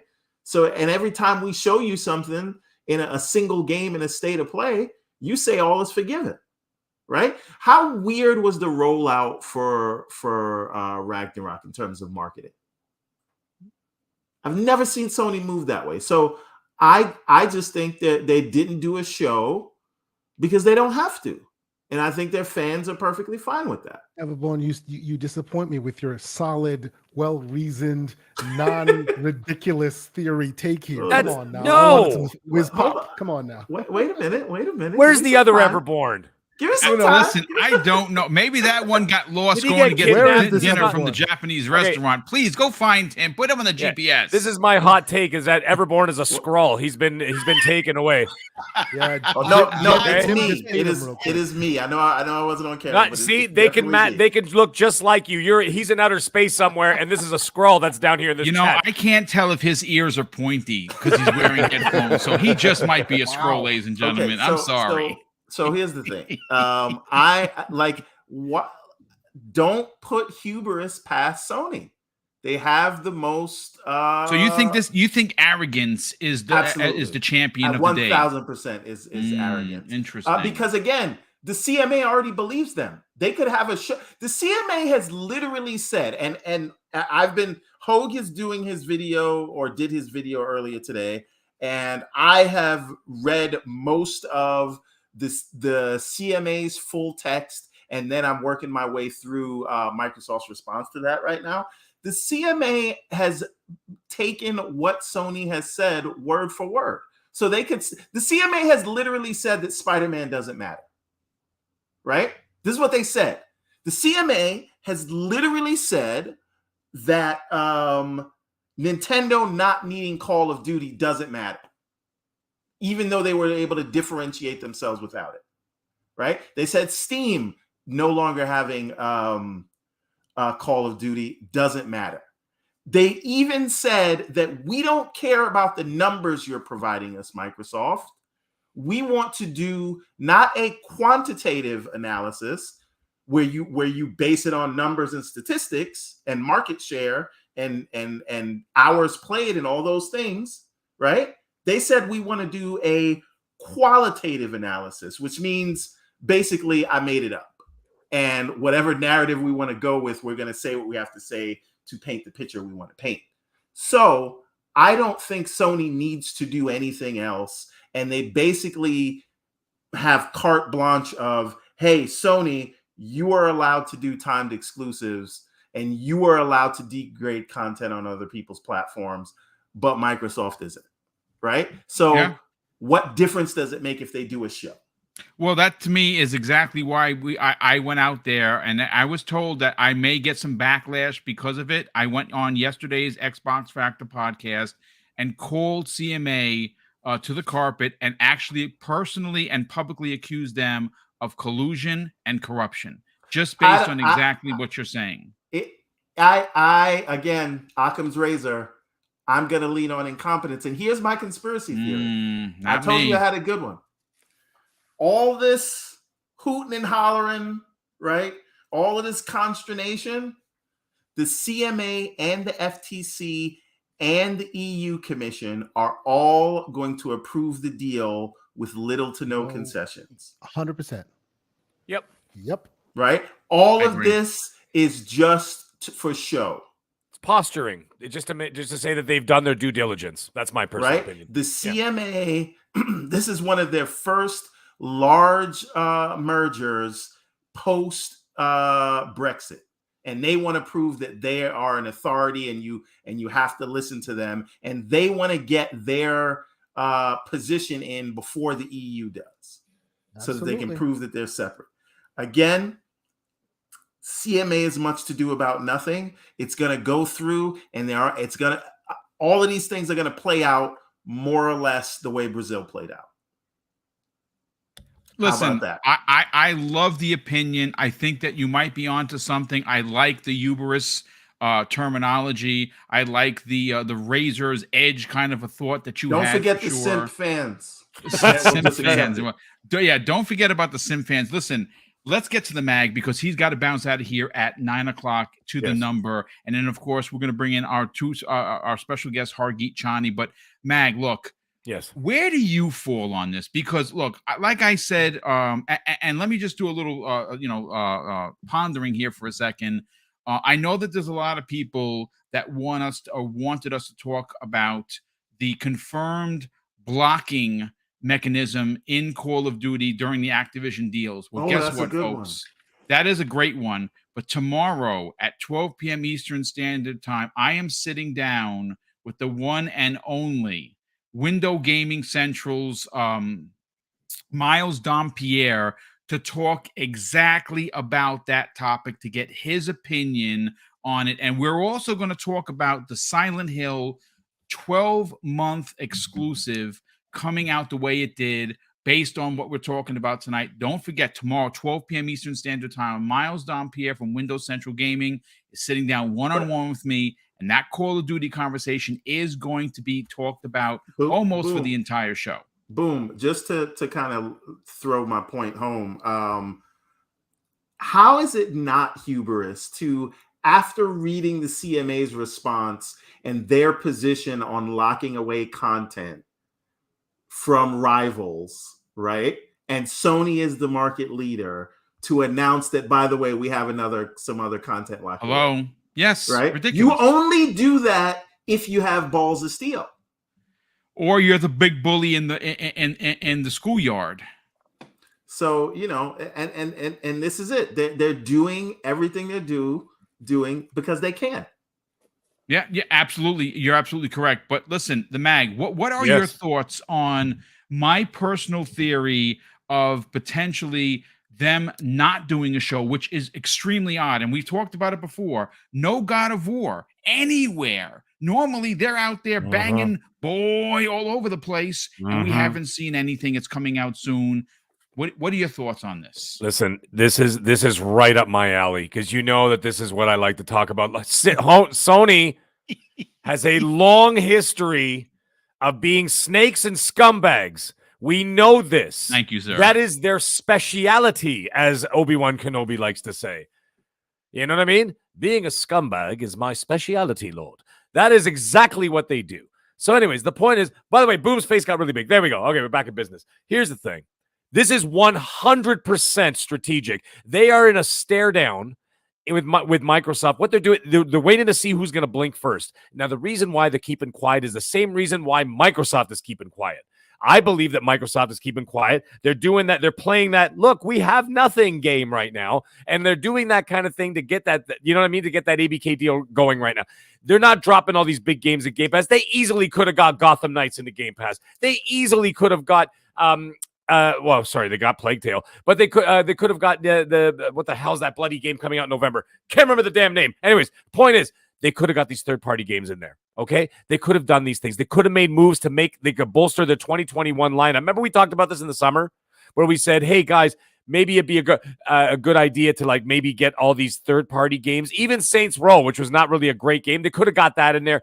They could have made moves in order to bolster a 2021 lineup in the fall because they had no first-party offerings, right? We talked about that before. They didn't do any of that. Find it strange? It is kind of strange, isn't it? But they wanted to keep quiet while everybody's investigating the ABK deal. Do you think Sony's stupid? They're doing the same thing. They're not even advertising in a big way. They're not advertising their first-party games, which could be their game of the generation, for Christ's sake, because part one was. I don't think it will be, but I think it's going to be an amazing game. I think it's going to be incredible. Even when I was talking to David Jaffe on Saturday, he said he spoke to some people who've been playing it, and they said that the game's absolutely amazing and it blows away the first one. Okay, wonderful. But you know how it is. You can have Ghostbusters in 84 strike. You know, that's lightning in a bottle. It's hard for that lightning to strike twice, right? Even if the second movie or third movie is great, it's still not going to be the same as the first. Point is, they could be putting this up. They could be putting like that, you know, that Freedom Tower in New York or the whatever. They could have Kratos right up there on that tower. You know how they do when Spider-Man comes up, all the subway stations in New York got Spider-Man swinging all over it. They could have done all of these things. They're doing none of it because they also want to look like, you see, we have nothing either. Big bad Microsoft is going to beat us up and take our milk money. That's what they're doing too. So they're all playing. They're both sides. Microsoft is trying to play it cool. Is Sony's trying to play it like they're being bullied. That is exactly what's going on. I don't think there's anything else to this. I don't think it's even complicated. I think they're just simply playing just weak. They're showing a weak position. They rolled over and they're showing their belly right now. That's what I see. Okay. The other thing is too, and you look at this situation with the what's it called, with the Silent Hill situation. The rumor was that they were going to actually show that at the Sony showcase, right? And Kojima's game. Apparently. That's right, and Kojima's game as well. They're going to show this all at a showcase, and then some other titles that they were actually going to show some of the Wolverine game and some of the Spider-Man 2 game. They were going to show all this stuff, and then like, no, let's show nothing. Let's make it seem like we got nothing. So if we lose COD, we lose everything. That's the mentality they want the CMA to think. But at the same time, then all of a sudden, Konami comes out and goes, to hell with you guys. We're going to show our game because we're trying to hype up our product. Yeah. Right? So they did that. They went ahead and did that. And what happens? You know, the CMA can't be blind. Microsoft lawyers can literally just pull up that screen and just say, yeah, by the way, did you see this? And then you could see that big screen that they showed today. Yeah. But that's my point, Mag. Yeah. The 33-page document, Microsoft did say you see this, and the CMA literally said in Stephen A. Smith's voice, we don't care. Oh yeah, no, fair. Yeah, that's funny. You're right, but at the same time, this is another one. So like, hi, you remember the 33 pages we showed you last week? Okay, well, check this out. And then they show them a big screen of that, and it's right there, exclusive on the PlayStation 5 platform, and blah blah blah. And they show that big picture. Not all the guys, but a lot of guys were sharing that on Twitter just after the show. Right? It showed like the PlayStation 5 console standing there, and it showed the game and everything else. And what did it say? Exclusive on the PlayStation 5. Right? That's all you got to show. You say, yeah, remember the 33 pages? Well, check this out. This just happened today. And by the way, Sony did not announce that. Konami announced that because Sony didn't want to announce that because they didn't want you, the CMA, to see it. By the way, moving forward, I'd just like to announce that the CMA, the only CMA I'm talking about from now on is the Country Music Awards. I just want to say that the new Tim McGraw album is going to be really good. Anyways, enough of that nonsense. The point is, I don't actually listen to country music. I don't know who does. But anyways, the thing is, I think that everything that they're doing, this is all strategic. It is all on purpose. I think we've reached a point now that what's going to happen is everybody is in a holding pattern until these decisions are made. And I think that the only one that's going to cause the most grief right now is the CMA. I don't think the Americans are going to cause any problem, obviously, and I don't see anybody else causing any other issues. The big one is the CMA. So right now, Everybody's going to keep quiet until that gets passed with no conditions, because that's going to happen too, because they have no legs to stand on. And I'll tell you another thing, the CMA does not want to go to court with Microsoft, especially considering what's going on in the UK government right now. And if anybody doesn't know what's going on, just read an article or two. You'll find out exactly what's going on. They do not need any more headaches. They've got enough. Someone from above them is going to go. It would be hard to tell the taxpayers that which of course are the people, that have just been hit with an 18% inflation due to the world recession, that they're going to use their tax dollars so Microsoft doesn't get Call of Duty. It's ridiculous. You don't think exactly now, Boom. Now think about this for a second. Do you think for 1 second that Microsoft's not going to exploit that? Do you not think that they're going to spread that out to the people of the United Kingdom? Of course they are. Do you not think that Microsoft has the best paid lawyers on the planet? They have people. Listen, put it this way. If I thought of it, some guy making $3 million a year thought of it too. Okay, they're going to get the word out there. They're going to get people pissed off and riled up, and it's not even going to make it to court because someone above them, and there's always someone above them. Remember what Qui-Gon? Hey, second Star Wars reference of the night, folks. Qui-Gon Jinn said it. There's always a bigger fish. Let me tell you something. When the bigger fish comes in, they're going to come in and go, guys, shut the hell up and sign the goddamn deal. Microsoft is going to go to the king? You know what I mean? Hey, I'm the big boss where I am, but guess what? I still have a boss. I don't see them often, but once in a while, when they come in and lay down the law, it's like the Lord himself came from the heavens and laid new scripture on the planet. You stop what you're doing. Someone bigger than the CMA is going to come in and say, guys, you don't have legs to stand on. Drop it. Hey, what if that's going to happen? Satya Nadella at the coronation of King Charles? He's just standing there in the background. That's fantastic. Everboard, you're on fire tonight, by the way. I like this new scroll that we brought in. Anyways, the point is, that's all I got to say. All I got to say is, in all seriousness, I think that this is all deliberate. They're both trying to look like it's almost like a competition to see who's weaker. You know what I mean? Like to see who's got like the weaker position. You're the weakest link. Exactly. It's like I have a really. No, I'm not even going to say because it's actually quite inappropriate. But I was just going to say the funny thing is, it's like some of the only times that you ever see something this big, and everybody's trying to pretend they're small. You know what I mean? They're like, oh no. Yeah. You know what I mean? Meg, that's what's happening. Question. Yeah. Hypothetical world. What if Sony's successful in blocking the deal? We're all focused on Microsoft and what it does to Microsoft. What happens to an Activision who you just cost $70 billion? Yes. And by the way, their stock price is artificially inflated because people know that there's a buyout coming. Right. And you can make $20 a share on it. Didn't it also drop just recently? It literally dropped today. But it's like 73 or 75, and they're going to get 95 a share. What I'm saying is, when they bought it, it was at like $65 a share, right? Yes. Everything a year ago, right, is down between 10 and 50% in the case of Ubisoft, right? Microsoft down 20%, Sony down 40%, right? Mm-hmm. Take-Two Interactive down 30%, I think. Sega down 18%. Capcom is the only one that's looking good that are only down 9%. Right. So if their stock was 65 when they made this 95 offer, what is their stock? And it's only held up because people know there's that's why it's the only publisher stock who has risen in the last year. What is the stock really going to be if we go back a year? It's going to drop at minimum 50%.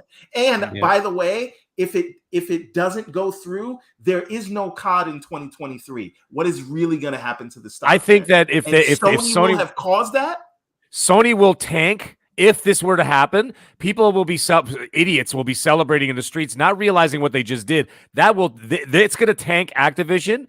It's going to keep Kotick as their CEO. It's going to keep all these things. It's literally going to be nothing but bad news. Saying even if ABK stays afloat, I'm saying Sony has effectively ruined their relationship. Oh, they've ruined. Oh no! When I mean by tanked, tanked, forget about marketing. They can forget about all these things that they're trying to save now. Parody, all that stuff is not going to happen. All of that.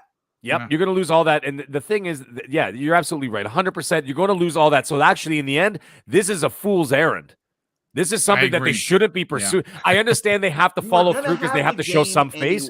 Right? I think they know they have no legs to stand on, but I think that they need to show strength in that department. They're showing weakness in another department, but they have to show strength that they're willing to put up a fight. I think that's all it is, because they want to save some face in the PR department, because you also don't want to just roll over on every aspect of this and just say, hell with it, let Microsoft do what they want. They don't want that, because then their fans will lose confidence in their strength or in their position of power, because they are in the number one position. So they still have to put up a fight. They're not going to win it, but their and they fight know is they're not going to win over on their belly and saying, please, no, I can't take any more from the big That's bad only Microsoft. That's theatrics for the CMA. That's all that is. Yeah. That's not for us. That's theatrics for the CMA to see. We see it, though. Oh, of course we see it. I mean, we see it. Can't hide the CMA putting it out there for everyone to see. Absolutely. Yeah. Listen, good stuff, Mag. I know you can hang around for a little bit. Yeah, I'll be around for a little bit. Yeah. Hargeet, I don't know how much time you got, brother, but let's get you in on this conversation. You and me seem to be on par when it comes to these Sony-esque conversations. Sony they are the fox in the hen house. I'm going to tell you that right now. Jim Ryan is a rat. And he is a stone cold liar. We've heard what he has said to the CMA. We know that he is not only dance moves Jim Ryan, but he's lying, and he's been flying all over the place trying to get everyone to believe his bullshit. I'm interested to get your opinion on this. Do you believe that an entire show that could have potentially shown off Spider-Man 2, Wolverine, Kojima's new game that's exclusive, the exclusive announcement of the remake of one of PlayStation's greatest Silent Hills in Silent Hill 2, along with several other big first-party announcements, was put to the side so they didn't look like the big guys on campus? Man, I would believe it. Look, I think it's a mix of everything. Everborn had some good points. I mean, you have to look at it from the fact that Jim Ryan is a money guy, right? And when he came in, what did he do? He stopped E3. It's like, this is money. Why should I waste it? Right. And so he stopped E3. They've been sparingly doing shows when absolutely necessary. And I think he just sees that as a waste of money, because he knows he's got a loyal fan base that will just come and buy the stupid games anyway. Right. So what the heck's the point? Right. You can put out dribs and drabs. Right. I mean, like it's been pointed out, God of War. Have you ever seen a release like this from Sony? Never once. Not even one time. This is a massive game. This is a massive game. And it's barely got anything from them. I'm like, what? Like, I don't get it. There would at least be a 30-minute, state of play just for, here's what we're doing. Right. No, it's little dribs and drabs that are coming out from the studio instead of a Sony, something. The part of this that's annoying is all the marketing deals they do have, those studios are losing out, right? Because they're not getting the marketing they're supposed to be getting. So if they're doing this and they're doing it to spite Microsoft, well, I mean, you're doing that at the behest of those studios, who are then going to look at you and say, if I sign a marketing deal with you, you may not even market my damn game. What the heck is the point? Fine, I'll get some money from you. Maybe I should go to your competition. At least they'll actually show my game. Right? Like, this is not going to be a great thing for them, right? Jim is looking at this all from money perspective. And then I'm sure he's looking at the same way. He's looking at, why not? Let's just add this in. It's an extra bonus benefit. The CMA will look at it like we don't have anything, right? The problem, though, is there are receipts for all of these things. You think those same publishers don't have games with Microsoft? Don't have contracts with Microsoft? Where do they develop their games? On Windows. You don't think Microsoft can talk to these companies? You don't think they can say, hey, why don't you go to the CMA and submit what games you have with these companies, right? It's all baloney. Like, this is going to backfire. There's just no way out of it. The receipts are there. It's stupid. So I don't know that it's all about that. Jim's got to know that, right? That at least their lawyers have to know that. So I think it is hubris. I think he just doesn't care. Like, he doesn't have to do it, so he's not going to spend the money, right? They're having issues with money because, well, the economies are going down, and inflation's hitting. That's why they're increasing the cost of their consoles everywhere, right? So it's like, well, if I can save the money on a show, why not just save the money on the show, right? I'll just not spend the money. So there's definitely validity to just that, right? It's just, hey, I don't want to spend the money, and people will come and play the game. Do you think God of War is not going to sell because they haven't done a state of play? No, it's going to sell the same amount. Like, people are still going to buy it. So it is what it is, right? So I think that's really far more what it is. And then, like, the added bonus, what the heck? It hurts Microsoft. Why not do that? But I think the development studios are the ones that lose out, right? All the third parties that they've got deals with. That's kind of sad. I hope they do something, maybe even a state of play with just the third party deals, so at least their marketing happens, right? So people can start, getting a buzz for those games, right? But I don't know. It's kind of an interesting thing for them to do. But I'm not entirely convinced it's just for the CMA. I really think it's just Jim Ryan being Jim Ryan. Why should I waste money? He's all about the money. He is not about the gaming. It's not about the excitement of gaming. It's all about the money. So, if it's, somebody who actually loves gaming, they wouldn't care about the money. They'd be like, I want to show these games. I want gamers to be hyped. That's not Jim Ryan. He's not going to do that. So, it all comes down to how much it's going to cost him, and is there value for that cost?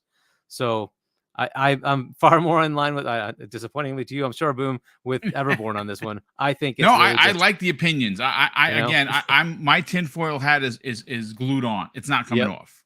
So I'm gonna bang this drum, even if I'm wrong. I'm with Boom on this 100%. That's 2 scrolls in our panel. Listen, the scrolls are tenacious. They want to take over the MCU, ladies and gentlemen. Hargeet is now an official member of GCP. That's it, yeah. You know what? Let's get the Wandering Dutch in on the conversation. Dutch, where do you personally fall, knowing the history of the shenanigans that Sony is pulling? Do you believe the rumor, and again, it's just a rumor, folks, that they have pulled their show to continue to look weak in front of the CMA, not giving any back up to Microsoft's claims about all of their third party and exclusive deals and all the titles they lock behind the box? Yeah, we'll jump into speculation town here.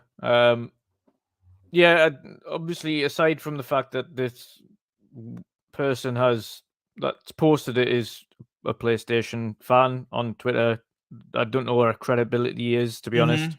She hasn't really posted it, not really any history of it. Aside from that, if that is the case, which it could very well be, there's two logical explanations for this. They don't actually have anything to show for the next 12 months, and they're using it as an excuse as to why not to have something to show. Again, they've got potentially a lot of third party to show off, but these showcases aren't primarily designed to show off third party. They're designed to show off first party. What we know is, so far, they have Spider-Man, they have God of War, and they have the the Last of Us factions. Aside from that, first party wise, there's nothing that they've announced or close to announcing that's a massive new game. It's very unlike Sony not to have spoken about their future pipeline, specifically in a year when all they will have is Spider-Man, which is, I don't understand why they would be resting on the laurels like that either. It would essentially be doing almost what Microsoft have done next year for Sony, which from a strategic standpoint would only harm themselves, and it would make them look stupid in the process. If it is their real reason is, because Microsoft are going through this, I'm going to try and harm them, it doesn't do anything for Microsoft because it just looks straight through it. All it shows is that without third-party exclusives or timed exclusivity, Sony aren't producing as much as they should be with all of their studios. So it's not that they can't compete, it's just they're choosing not to compete. That's the problem with Sony. Right now, they're choosing not to compete in the same avenue that Xbox are competing or attempting to compete. They're refusing to do what they can with their service and invest in it. They're refusing to invest in historic IPs that they have a lot of, if they go back and they say, for instance, if they say, okay, well, there is no Call of Duty competitor, well, actually, they've got multiple IPs in the past that they could have used that would have been a competitor. A Bungie-led SOCOM remake is at the top of my list. Fight me on it, anybody. Or Resistance. Resistance Fall of Man. Absolutely. 1000%. Yeah. So they've got plenty of IP. They've got one of the, and as Microsoft, like say, have pointed out correctly, they have Bungie. Bungie is one of the best FPS creators on the planet, like bar none.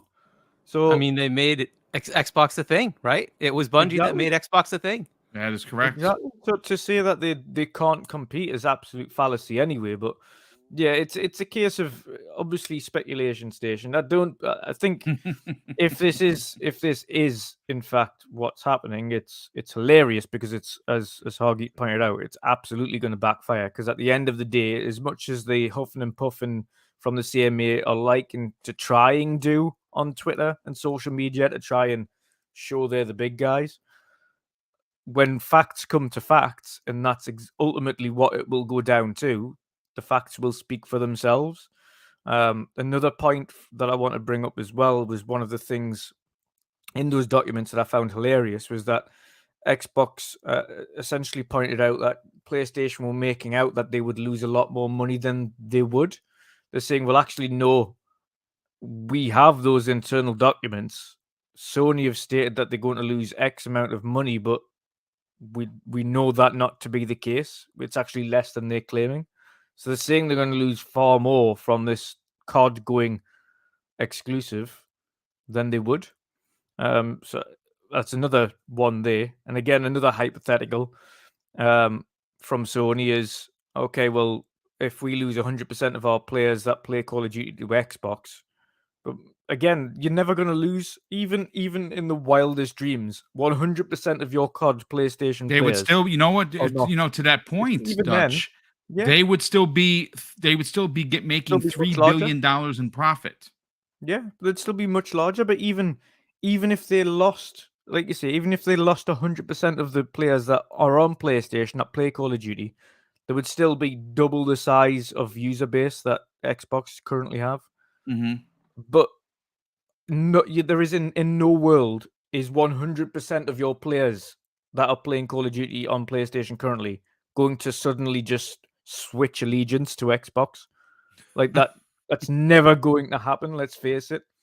The vast majority of the time, the vast majority of people stay with something is because they're comfortable with that particular platform. All of their friends are there. They've had it for countless years. They've built up a library of games. They've got all of their trophies and achievements or whatever it is that they've got on it. Moving over becomes a hassle. It's trying to get an iPhone user to move over to Android. Why would you? Like everything you have on iPhone is there. Everything is connected to all of your apps, your devices, everything. Moving over to Android becomes more of a hassle than it is a gain, even if there are benefits to it. So, and that's what casual users are like, including myself. I have a PlayStation, but would I go full time over to PlayStation? No, because none of my friends are on there. So trying to play multiplayer games would be impossible. I've got nobody there.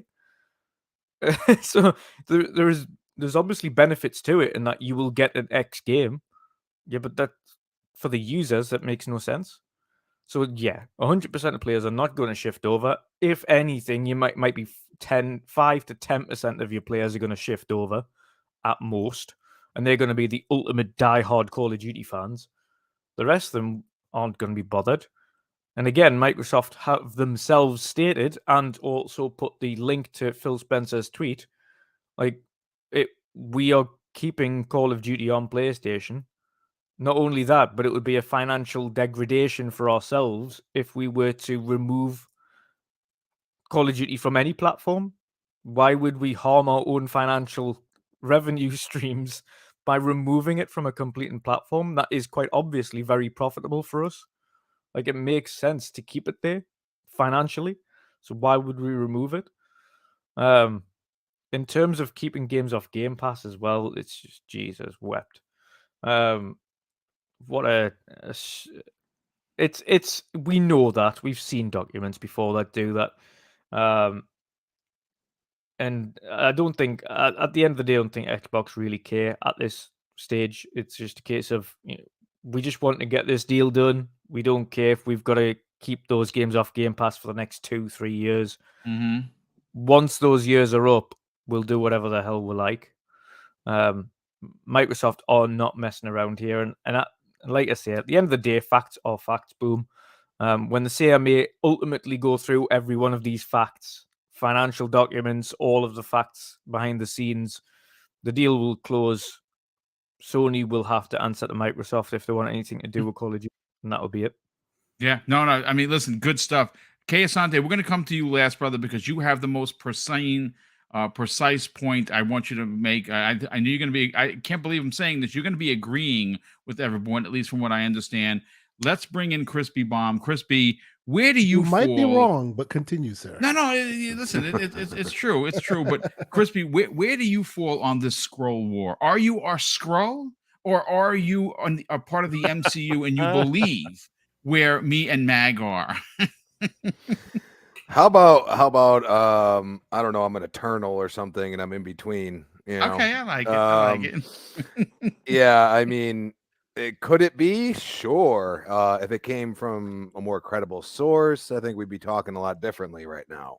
Right. So again, it is clearly just a rumor, and we are in speculation town, to be honest and fair. So, I mean, you could really look at it and say both sides are logical. That's where I go and say, you know, I think Sony's not happy that, you know, little Silent Hill thing came out. I also am in agreement definitely with the God of War talk, because I've seen more, and this is ironic, more ads for Modern Warfare 2 PlayStation at the end. So they did the ad than any God of War. So I don't know. I mean, there's something to them being extremely quiet and also only showing ads of the game that they're trying to block Microsoft from having. Kind of interesting. But you know, I think we're all in agreement that both are playing that, you know, double-sided sword right now, and they're like, no, it's gonna go into you. No, it's gonna go into you. It's like, no, I think Sony, you're in for a rude awakening, because if you do destroy this deal, you're probably done with any parity with Activision ever again, because Microsoft's still going to have to bail them out somewhere or another if you still want Call of Duty to, you know, be just, you know, its own entity and not be under something else. I mean, you can see Sony trying to make an offer, right after, you know, oh, we just want Call of Duty. Activision, like, no, that's like, you know, one of our most important IPs. Like, we were trying to get our entire publishing arm bought out. Like, hello. So, and I just want to point out something.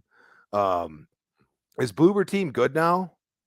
Yeah, no kidding, right? Apparently they're AAA. Apparently they're the best. Yeah, apparently they're AAA. It goes. Apparently after today, it goes Bloober, then Naughty Dog, then Sony Santa Monica. That's the order that I heard from 5:30 p.m. Eastern time and on. Yeah. Yeah. So I mean, I just had to get a little messy there, but it seems a little too easy for them to be doing, you know, this. The only thing I kind of feel like there would be a showcase because of all the negative press they've gotten for this year. Why not, you know, at least kind of wrap? I mean, literally you're relying on, you know, your somewhat parity with Call of Duty, and then you're relying on God of War as your goodwill right now. You have done nothing else really. I mean, the DualSense Edge is $200. Sorry, I mean, you can get a Elite Series 2 for what, $150 right now? $154 right now. Yeah, at the Microsoft store. Yeah. So, you know, it's one of those things like, I don't know. And I've seen controllers that are comparable that, you know, are cheaper from different companies. So, I mean, it's just one of those things. Like, I feel like there should be some goodwill coming out right now, not just God of War. I mean, I will say the extremists will say, "Oh, God of War's enough. I'd pay $100 million for that game." Like, you know what I mean? Like, talking with their jowls. Oh, like Bill Burr. If anybody knows what I'm talking about, it's implorable. yeah, I know what you're talking about. Yeah, so I mean, just want to have a little fun with it, but I mean, yeah, it could be either way, but they're going to be very quiet, both of them, right now. Yeah, all right. I mean, listen, makes sense. Now, last and no way least, Kay Asante. You have a lot to say about this. We were talking privately, but now we're talking publicly. Do you believe that Lion Flying Dance Moves Jim Ryan would actually cancel a show to try and look like he is now sucking on the weak sauce for the CMA? Okay, so oddly enough, I agree with you and Mag. Thank you. For a different reason. Holy matrimony, I love it. For a different reason. Now, okay, follow me here. Based on what you've read, you've seen from let's say the Brazilian regulators, right? At least through their completion of their work, you know that regulators, when done correctly, do their research, do their job. By the time you're done, they know more about the gaming industry than you would be surprised about, because they can pull out, hey, what about this? What about that? They were able to paint a complete picture when presumably when they started this, they didn't know anything about gaming, right? So it's in their best interest to have as much information as possible in order to make that final decision. We can agree on that, right? Now, if you look at everything we've seen so far, when Microsoft made that website, everybody goes, huh? Why would you do that? Like, you're basically giving the talking points of the CMA already knows all. Yeah, they do. They're not talking to the CMA. The CMA, and we are in speculation town, but if you're going to do your job well, you're going to ask for the documents. You're going to ask for the last, 2 years of marketing and business decisions. And you're also going to ask for the next 2 years of marketing and business decisions that we don't know about. So what we know about, we keep talking about. But there is a lot that they will get that we don't know about, because by law, they have to share all the details. That's the reason why we know that 2.9 billion number for Game Pass, and then the Brazilians had to come back and go oopsies, right? Because they know the data. They are obligated to get the data that you and I won't know. So will they know that there's a lot of money hats on the way? Of course they will. It will have to be in documentation. It's not like, they're going to keep it off of the show because it's going to make them look weak to the CMA. The CMA knows exactly what's happening and what happened and what they're planning on doing, even though we don't know that. But guess what? Sony also loves the fact that there are people tagging the CMA going, look at the money, look what's happening. They are literally manipulating the consumer base to do whatever the hell they want. This works in their favor. So I completely agree with all of you that this is the weirdest like rollout of God of War ever. That was kind of like an eyebrow raising. Like, we've had these conversations on the phone. I'm like, where are my tom-toms? Where's my ancient dude with a beard longer than the Wandering Dutch beating the drums, with boy coming down in the back? I need that, right? You would see that by now, right? You'd have a blowout of epic proportions showing you why greatness is here. But now you're seeing it very quietly, because every one of us on this panel and watching this show, we call the balls and strikes. We are very, very focused on what's happening next, who's doing what to what, who's doing what here, where.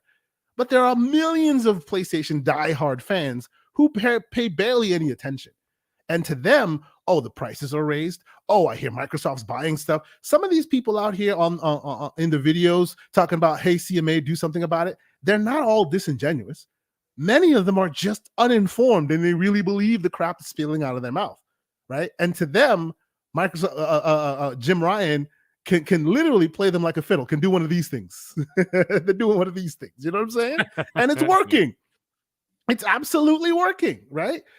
Does the CMA know? Of course the CMA knows, because they have the authority to know everything. But the court of public opinion, the plebes who will believe whatever it's said to them, they are they're a very good market to move back and forth, right? So while this is going on, and you see, dumb actors going, we should not allow the ABK to be bought because it'll ruin gaming. All the BS going on, right? While all this is happening, they throw this into the mix. They keep quiet. There's nothing coming on. Yeah, it all works in Sony's favor, but that's to manipulate you. At least the non-paying attention use, because that's the same thing as Microsoft's website. Same exact thing. They did that so that when you hear all the consternation in the market, the zeitgeist, you can always go to the Microsoft site and go, well, they said this. They didn't say that for the CMA. The CMA already had those documents. They did that for you. And this whole thing of them not releasing things on time, them being quiet, them not having a show, yeah, I believe that's on purpose. But I believe that's on purpose because that keeps them like, oh my God, they're really in danger. Oh, we should really make sure that this doesn't happen. And they're talking to all you Twitter people and all you non-paying attention folks who don't see that this is all according to plan. They're not talking to the CMA. They don't need to, because the CMA, yes, it's true, and Everborn Saga is absolutely correct here. It's true that they took all the words hook, line, and sinker. But again, we've already had this discussion at length. These aren't the same people that will be making the ultimate decision. Right. And I will, when we talk about corruption and this and that, I will contend that if you hear the words that have been coming out of the CMA, I said it from jump. I was told that it's fog of war. And now I think people are coming more closer to my line of thinking.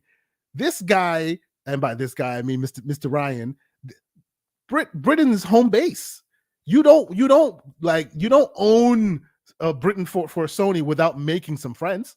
So if nothing else, his grievances will get attention. And that's what we see going on right now. It won't. He's from the north. They really don't like it. He's from the north. They don't like him, but they like his money. I didn't even know that. They like his money, right? He's from the north. Unless you're from the south, then don't pay attention. There you go.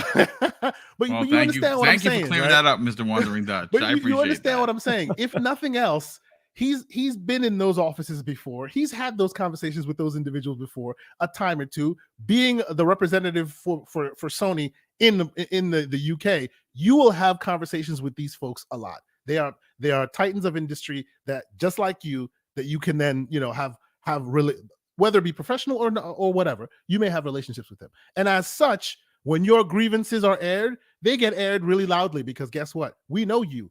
We like you. Doesn't mean that at the end of the day, they're the ones that are going to be making the decisions. So all of this is still much ado about nothing. But specifically about this whole thing with whether they're going to release stuff or not, this may all be, obviously the speculation town. We don't even trust the source it came from, but let's assume it is exactly right for where it came. I believe it, hook, line, and sinker, but I don't think it's to convince the CMA, because the CMA can easily dig through all those details. It's to convince those of us among us that really believe whatever BS that comes out of their mouths. So you're saying basically they're trying to convince the Skrulls. Well, not these guys here, because they know what's going on as well. But you know what I'm saying? Like, because there are people, there are actors. I'm incorruptible. No, but you know what I'm saying? It's not necessarily corruptible. There's some in the market that went, well, Mark Cerny said the GPU is so powerful that the SSD is so powerful it can withstand any throughput, even from the ridiculousness. Like, some technology was spit out and people just took it hook, line, and sinker like it was magic. Even though there are those of us in the environment that actually work with devices and say that's not possible. But no, Cerny said so it's possible. This is what I'm saying. Like, they have been teaching and learning from their consumer for a long time, and they now realize that they can weaponize them when they need to. Hey, we need the CMA to hear a lot of smoke. And they move things around, and what happens? There are tweets to the CMA left and right going, stop them. It's It works in their favor. Yeah. It doesn't necessarily move any needles. It won't necessarily matter in the long run as far as conversations go. But hey, it all works, because in public opinion and PR is important, right, to these businesses. It is also priceless. Exactly. Even though we know definitively that when it comes to PR, Microsoft and Sony take PR in a different way, right? Microsoft cannot afford to look anything but magnanimous, whereas Sony can be a bitch. They can be they can be whiny. They can be aggressive. They can be whatever they want because they're tiny, they're scrappy compared to their competitor, right? And they own the market, so they can be like Godfather status and just beg for demand fealty, right? So as long as they are successful in however they behave, they don't have to worry about anybody or anything, right? Like Everborn said, they get away with it all because they lead, right? And they also happen to be small compared to their competitor, right? So honestly, in this, I think it's just a matter of manipulation, but not necessarily to the powers that be, more to those of us around who have very loud voices who could potentially be heard by others. Hey, Sony's really getting raked over the coals by Microsoft. That goes a long way in the PR department. And I think that's what all this is about. Yeah, well, listen, everyone completely knocked it out of the park. Mag had to jump out of here. He had a work call to take care of. Listen, folks, we missed 500 live viewers by a pinch. I think it was like maybe 4 or 5. Listen, if you enjoyed today's show, before you get on out of here, please hit the like button. Let me catch up on a few of the super chats, and then we'll do the outros. Don Otaku, just a very generous $5 super chat, and says Starfield, Spider-Man, Final Fantasy 16, Avowed. None of these matter when Tears of the Kingdom drops. It's a wrap for all of them. And you might be onto something, because Breath of the Wild 2 is going to be dope. We have DeAndre Banks drops not one but $2 super chat, and says Silent Hill 2 remake, timed exclusive, another dagger. And the second one says Sony has zip in next few years except remakes. I mean, again, they seem a little light, but maybe they're holding their cards close to the vest. Highlander 001 drops an additional $5 super chat and says, boom, you should try and get Hoglaw on. Microsoft's reply is absolute fire and definitely worth talking about with him. Jim looks even worse. Yes, sir. About Hoglaw, I was just about to say, we're rounding the bottom of the show. When we are done, go and shout out to Mr. Hoglaw. He has been doing a 6-hour explainer podcast on live, going through all the CMA stuff. So go tell him. I sent in like $25 in super chats asking questions in that thing. He's still going on. 6 hours started. So he was only when we started, he was only halfway through the CMA's assessment letter. He didn't even get. Tell him Double Barrel Gaming sent you, and we appreciate his hard work. Listen, I know his ass must be numb as hell, because mine is, and it's only 2 hours. So pause. Absolutely. Everyone, your question was really good, by the way. I like that, the qualitative versus quantitative. Point. Yeah, no, good stuff. I'm gonna check it out. I don't know if I could listen to all 6 hours, because I can only do so much wash. But Ski Walker the Jedi drops a very generous $5 super chat and says, barely any ads for God of War, Call of Duty plastered everywhere, timing of CMA, Silent Hill 2 leaking out, no new game announcements, etc. Too much smoke for there being no fire. And you're definitely onto something. But listen, ladies and gentlemen, let's get to the outros. And Hargeet Chani representing Game On Daily. And of course, those wacky dudes over there in Gaz. And of course, his partner in crime, who doesn't really say much, but always brings it 100, in Asa. Listen, brother, talk about Game On Daily, what you do over there, and more importantly, thanks so much for joining us. Yeah, it was great. So GameOnDaily.com, news aggregation platform. Sign up, try it out, and then YouTube.com/GameOnDaily. We have the Go Live show every Saturday at 4 p.m. Eastern. I think it might be 5 p.m. for a few weeks because of daylight savings shifts that are a little off in the UK and here. So it might be 5 p.m. for a couple more weeks. But yeah, check that out. I've been playing some of my games leaving Game Pass, because Game Pass is so awesome. But unfortunately, games do leave, so I'm getting hit with 3 or 4 games that I want to finish before they leave. So that's what I've been doing. I do have a video that I'm working on how Sony entered the market and all the things they did. And if anybody hasn't checked it out, don't know, it's Alex had an awesome video about that, showing the clips of Sony and what they were saying they were doing as they were money hatting and killing everybody else. And they were taking away big publishers themselves.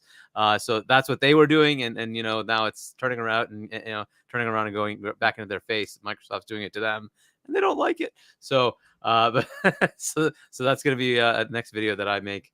But yeah, so otherwise that's where I am. Thank you so much for that. Now, Wandering Dutch, sell your brand, brother. Talk about the channel reboot, what you're doing over there, and what you got going on. Yeah, so obviously rebooting. So we've got 3 major shows. So we've got the Sea of Tuesdays Playcast, which of course is every Tuesday. It's a Sea of Thieves podcast where we play the game itself with the guests that come on the show.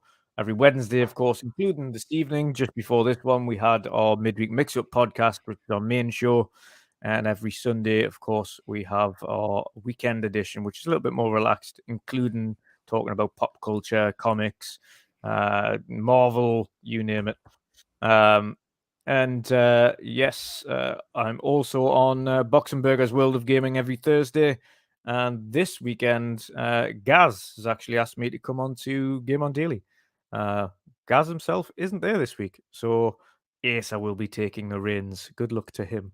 But yes, you can find me everywhere at Wonder and Dutch. Awesome show as always, and look forward to being back again next week. Yeah, well, thank you so much for being here, brother. And I cannot wait to see what the redesign comes to the channel. You do a lot of good work. You have a lot of great people you work with, and I cannot wait to check that out. So thank you for announcing that here. And of course, if you're not already subscribed to the Wandering Dutch, you can definitely go and click the link when this show goes on video on demand. Everyone's information is there. Crispy Bomb, sell your brand, brother. Where are you going to be tomorrow? And more importantly, what you got going on, and where can people find you on social media? Gentlemen, always a pleasure. Shout out to the chat at Crispy Bomb on Twitter, Crispy Bomb 28 Xbox Live. Find me tomorrow night, 8 p.m. on the next podcast. Probably might be Friday morning Breakfast with Boom, maybe. And I reached out to Hogue Law. I sent them the bat signal. I don't know if he's going to be able to talk after 6 hours today, but I've asked him to pop by for 30 minutes. Hopefully we can get him on. Oh, that would be awesome. And Retro Renegade, 7 p.m. Tuesday night, and back here on Primetime Gaming. We'll see you then. Thank you, brother. Appreciate it very much. Kay Asante, sell your brand, brother. You got Jez Corden, Windows Central extraordinaire, but also one half of the Xbox 2 podcast with Randall Thor 19, the man with the million, joining you on Saturday morning, 10 a.m. Eastern Standard Time. Talk about that, and where can people reach out to you on social media? Yeah, absolutely. So thank you guys so much. This has been an awesome show, as it always is. A lot of great opinions. TKO Asante, TKO Asante on Xbox, PlayStation, Twitter, all those places you want to find me. We do have the aforementioned Jez Corden coming on this weekend. He was supposed to come last week, but life happens. And I actually think this week might be a bit even more interesting to have him on, because there's some news stories that he may have a firsthand account in. So that'd be kind of interesting to hopefully get his opinions on. But yes, we go live 10 a.m. Eastern Standard Time on the Gaming Circle podcast. These days, you could just type the Gaming Circle podcast in any YouTube feed, and it'll just take you to the channel. So that's pretty cool. They've updated that, so we appreciate it. But come check us out. We appreciate you being here. Me and the slanderous one, who will get to his parts. But I suspect this Saturday will be a very interesting show. So join us. Yeah, indeed. And of course, Everborn Saga, the slanderous one, Mr. Steam Deck himself. Brother, say your brand. Talk about the Everborn Saga, where they can reach out and check those animes out. And more importantly, where can people reach out to you on social media? Yes, well, the answer to all of those questions is Everborn Saga. You type in Everborn Saga on your favorite social platform, whether it's Xbox, PlayStation, Steam, Twitter, Facebook, Instagram, TikTok, and most importantly, everbornsaga.com. You will find me. You will find the comics that we produce. There's so many things in production right now. I cannot wait to show it to you all. Working on the game, toiling away, and I'm here on Twitter every day with what some would call prophetic bad takes. So check us out. Can't wait for Saturday. We'll have Jez there. Like I said, it's going to be a very Windows Phone heavy. I don't even know if we'll get to games talk on Saturday, but we'll see. We will see. Oh, the tech section will be monstrous. I can't wait. Definitely looking forward to that. Shout out to the Xbox International podcast popping by, and of course the crazy one, Crazy Lou, who obviously. Hey, by the way, Kay Asante, I hear the cult of Steam Deck may be having a new. I hear. I heard. We'll see. It's interesting. I'm not naming any names. We're not naming any names, but we'll definitely be making a Steam Deck announcement shortly. And I cannot wait to find out who that is. But ladies and gentlemen, that is your Primetime Gaming.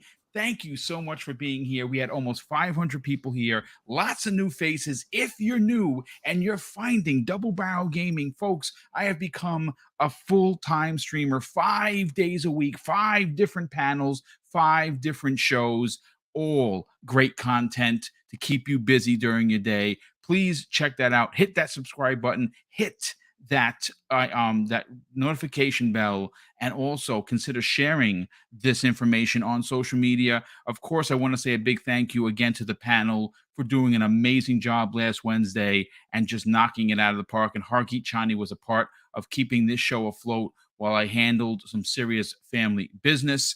We also want to say a thank you to all of the super chats that came in. There were a ton of them. And again, those allow for us to do these big giveaways, and there are 2 on the way. We added an additional $200 giveaway for Halloween. That's right, that Monday show of the Xbox Lunch Break Special is going to be we'll be giving away 8 $25 gift cards. And as you know, again, it's just me and Mrs. Boomstick getting together, getting some more money put together to give back to the community that has given us so much. And, it's our way of trick-or-treating. The first 4 giveaways are for channel members, and that is the way it's going to be moving forward. Every contest that we have, half, the first 50% is going to go to only channel members, and then the second half will go to people that are currently live in the chat. And that comes the way of Mrs. Boomstick thinking that it was probably a better way to do that, considering that we are well over 130 channel members, and we cannot thank you enough for that. But listen, thank you again for being here. I'm going to close out the show, folks, with something that's important to me. Hopefully one day it'll be important to you. And that's something that my dad taught us when we were kids, and he would say, Craig, treat others how you want to be treated. And also, it doesn't cost anything to be nice. You live by those rules, son. I can guarantee you're going to have an awesome day. So take care, and we'll see you next week on the newest episode of Primetime Gaming with Mr. Boomstick and Friends.